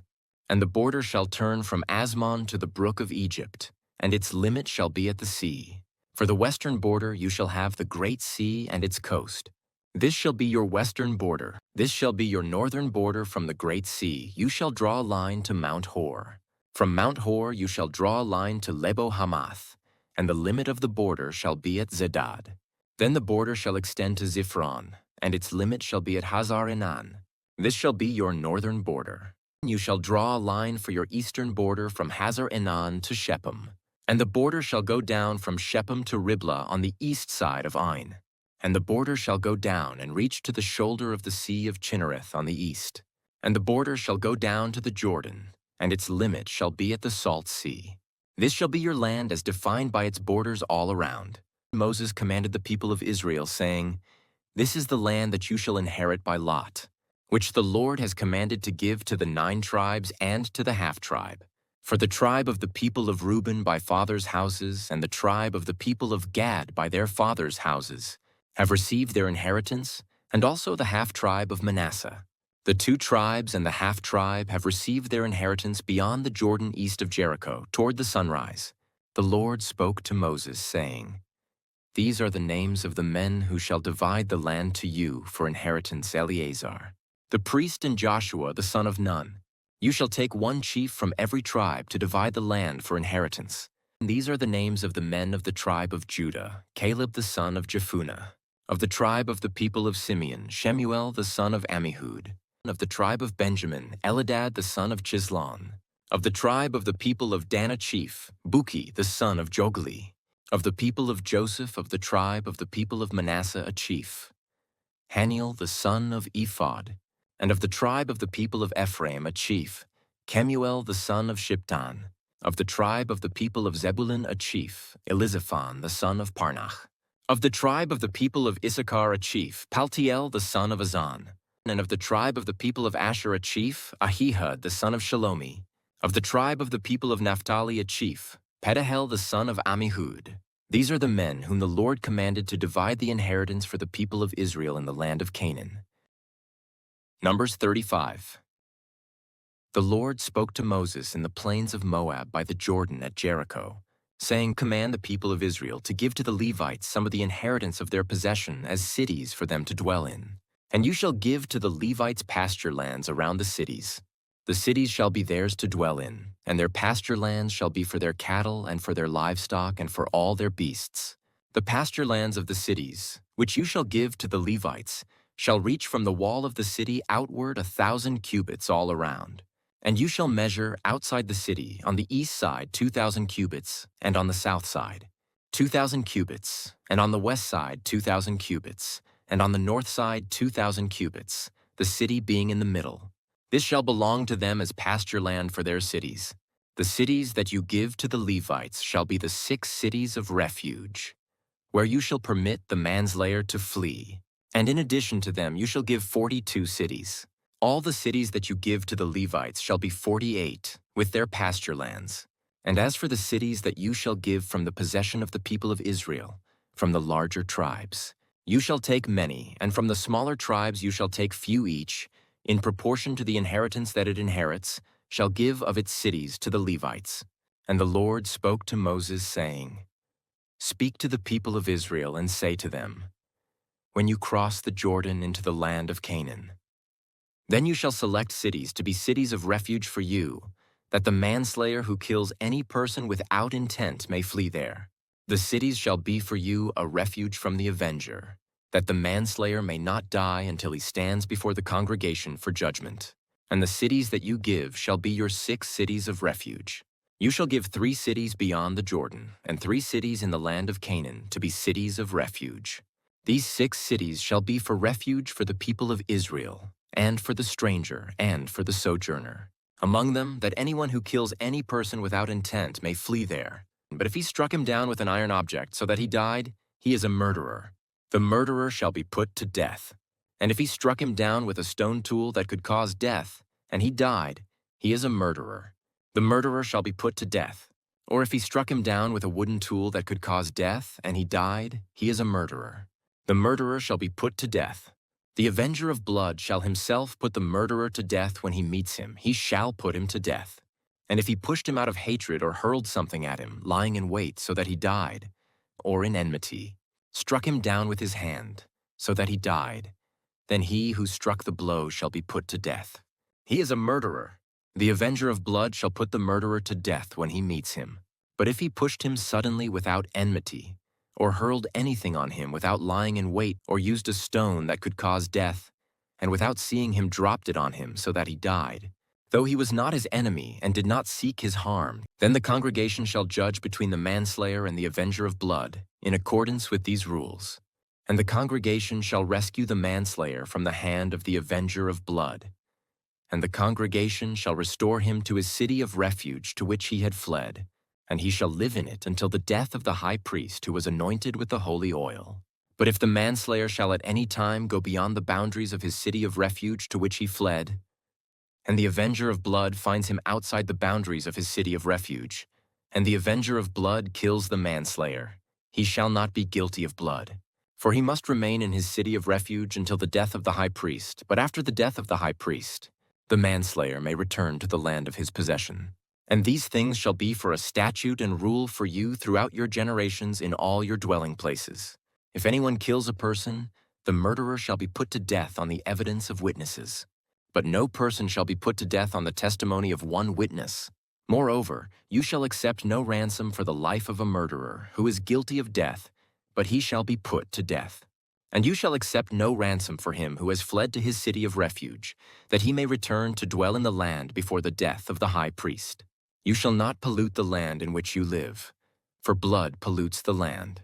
And no atonement can be made for the land for the blood that is shed in it, except by the blood of the one who shed it.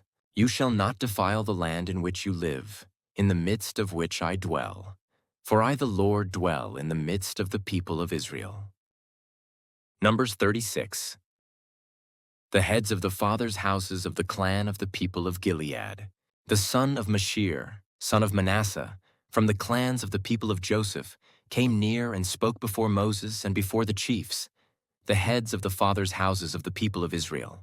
They said, The Lord commanded my Lord to give the land for inheritance by lot to the people of Israel. And my Lord was commanded by the Lord to give the inheritance of Zelophehad our brother to his daughters.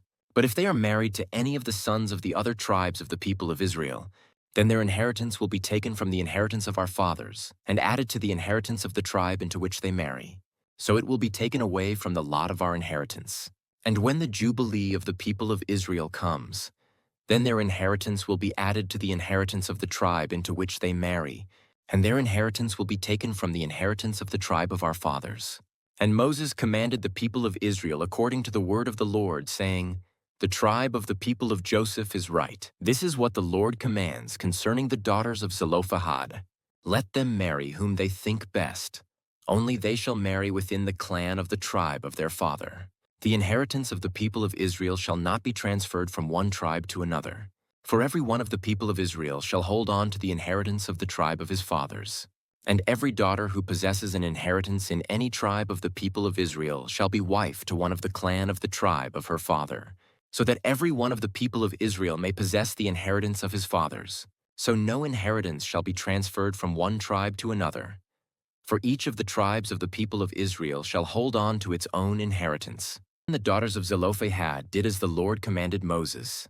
From Mahlah, Tirzah, Hoglah, Milcah, and Noah, the daughters of Zelophehad, were married to sons of their father's brothers. They were married into the clans of the people of Manasseh the son of Joseph, and their inheritance remained in the tribe of their father's clan. These are the commandments and the rules that the Lord commanded through Moses to the people of Israel in the plains of Moab by the Jordan at Jericho.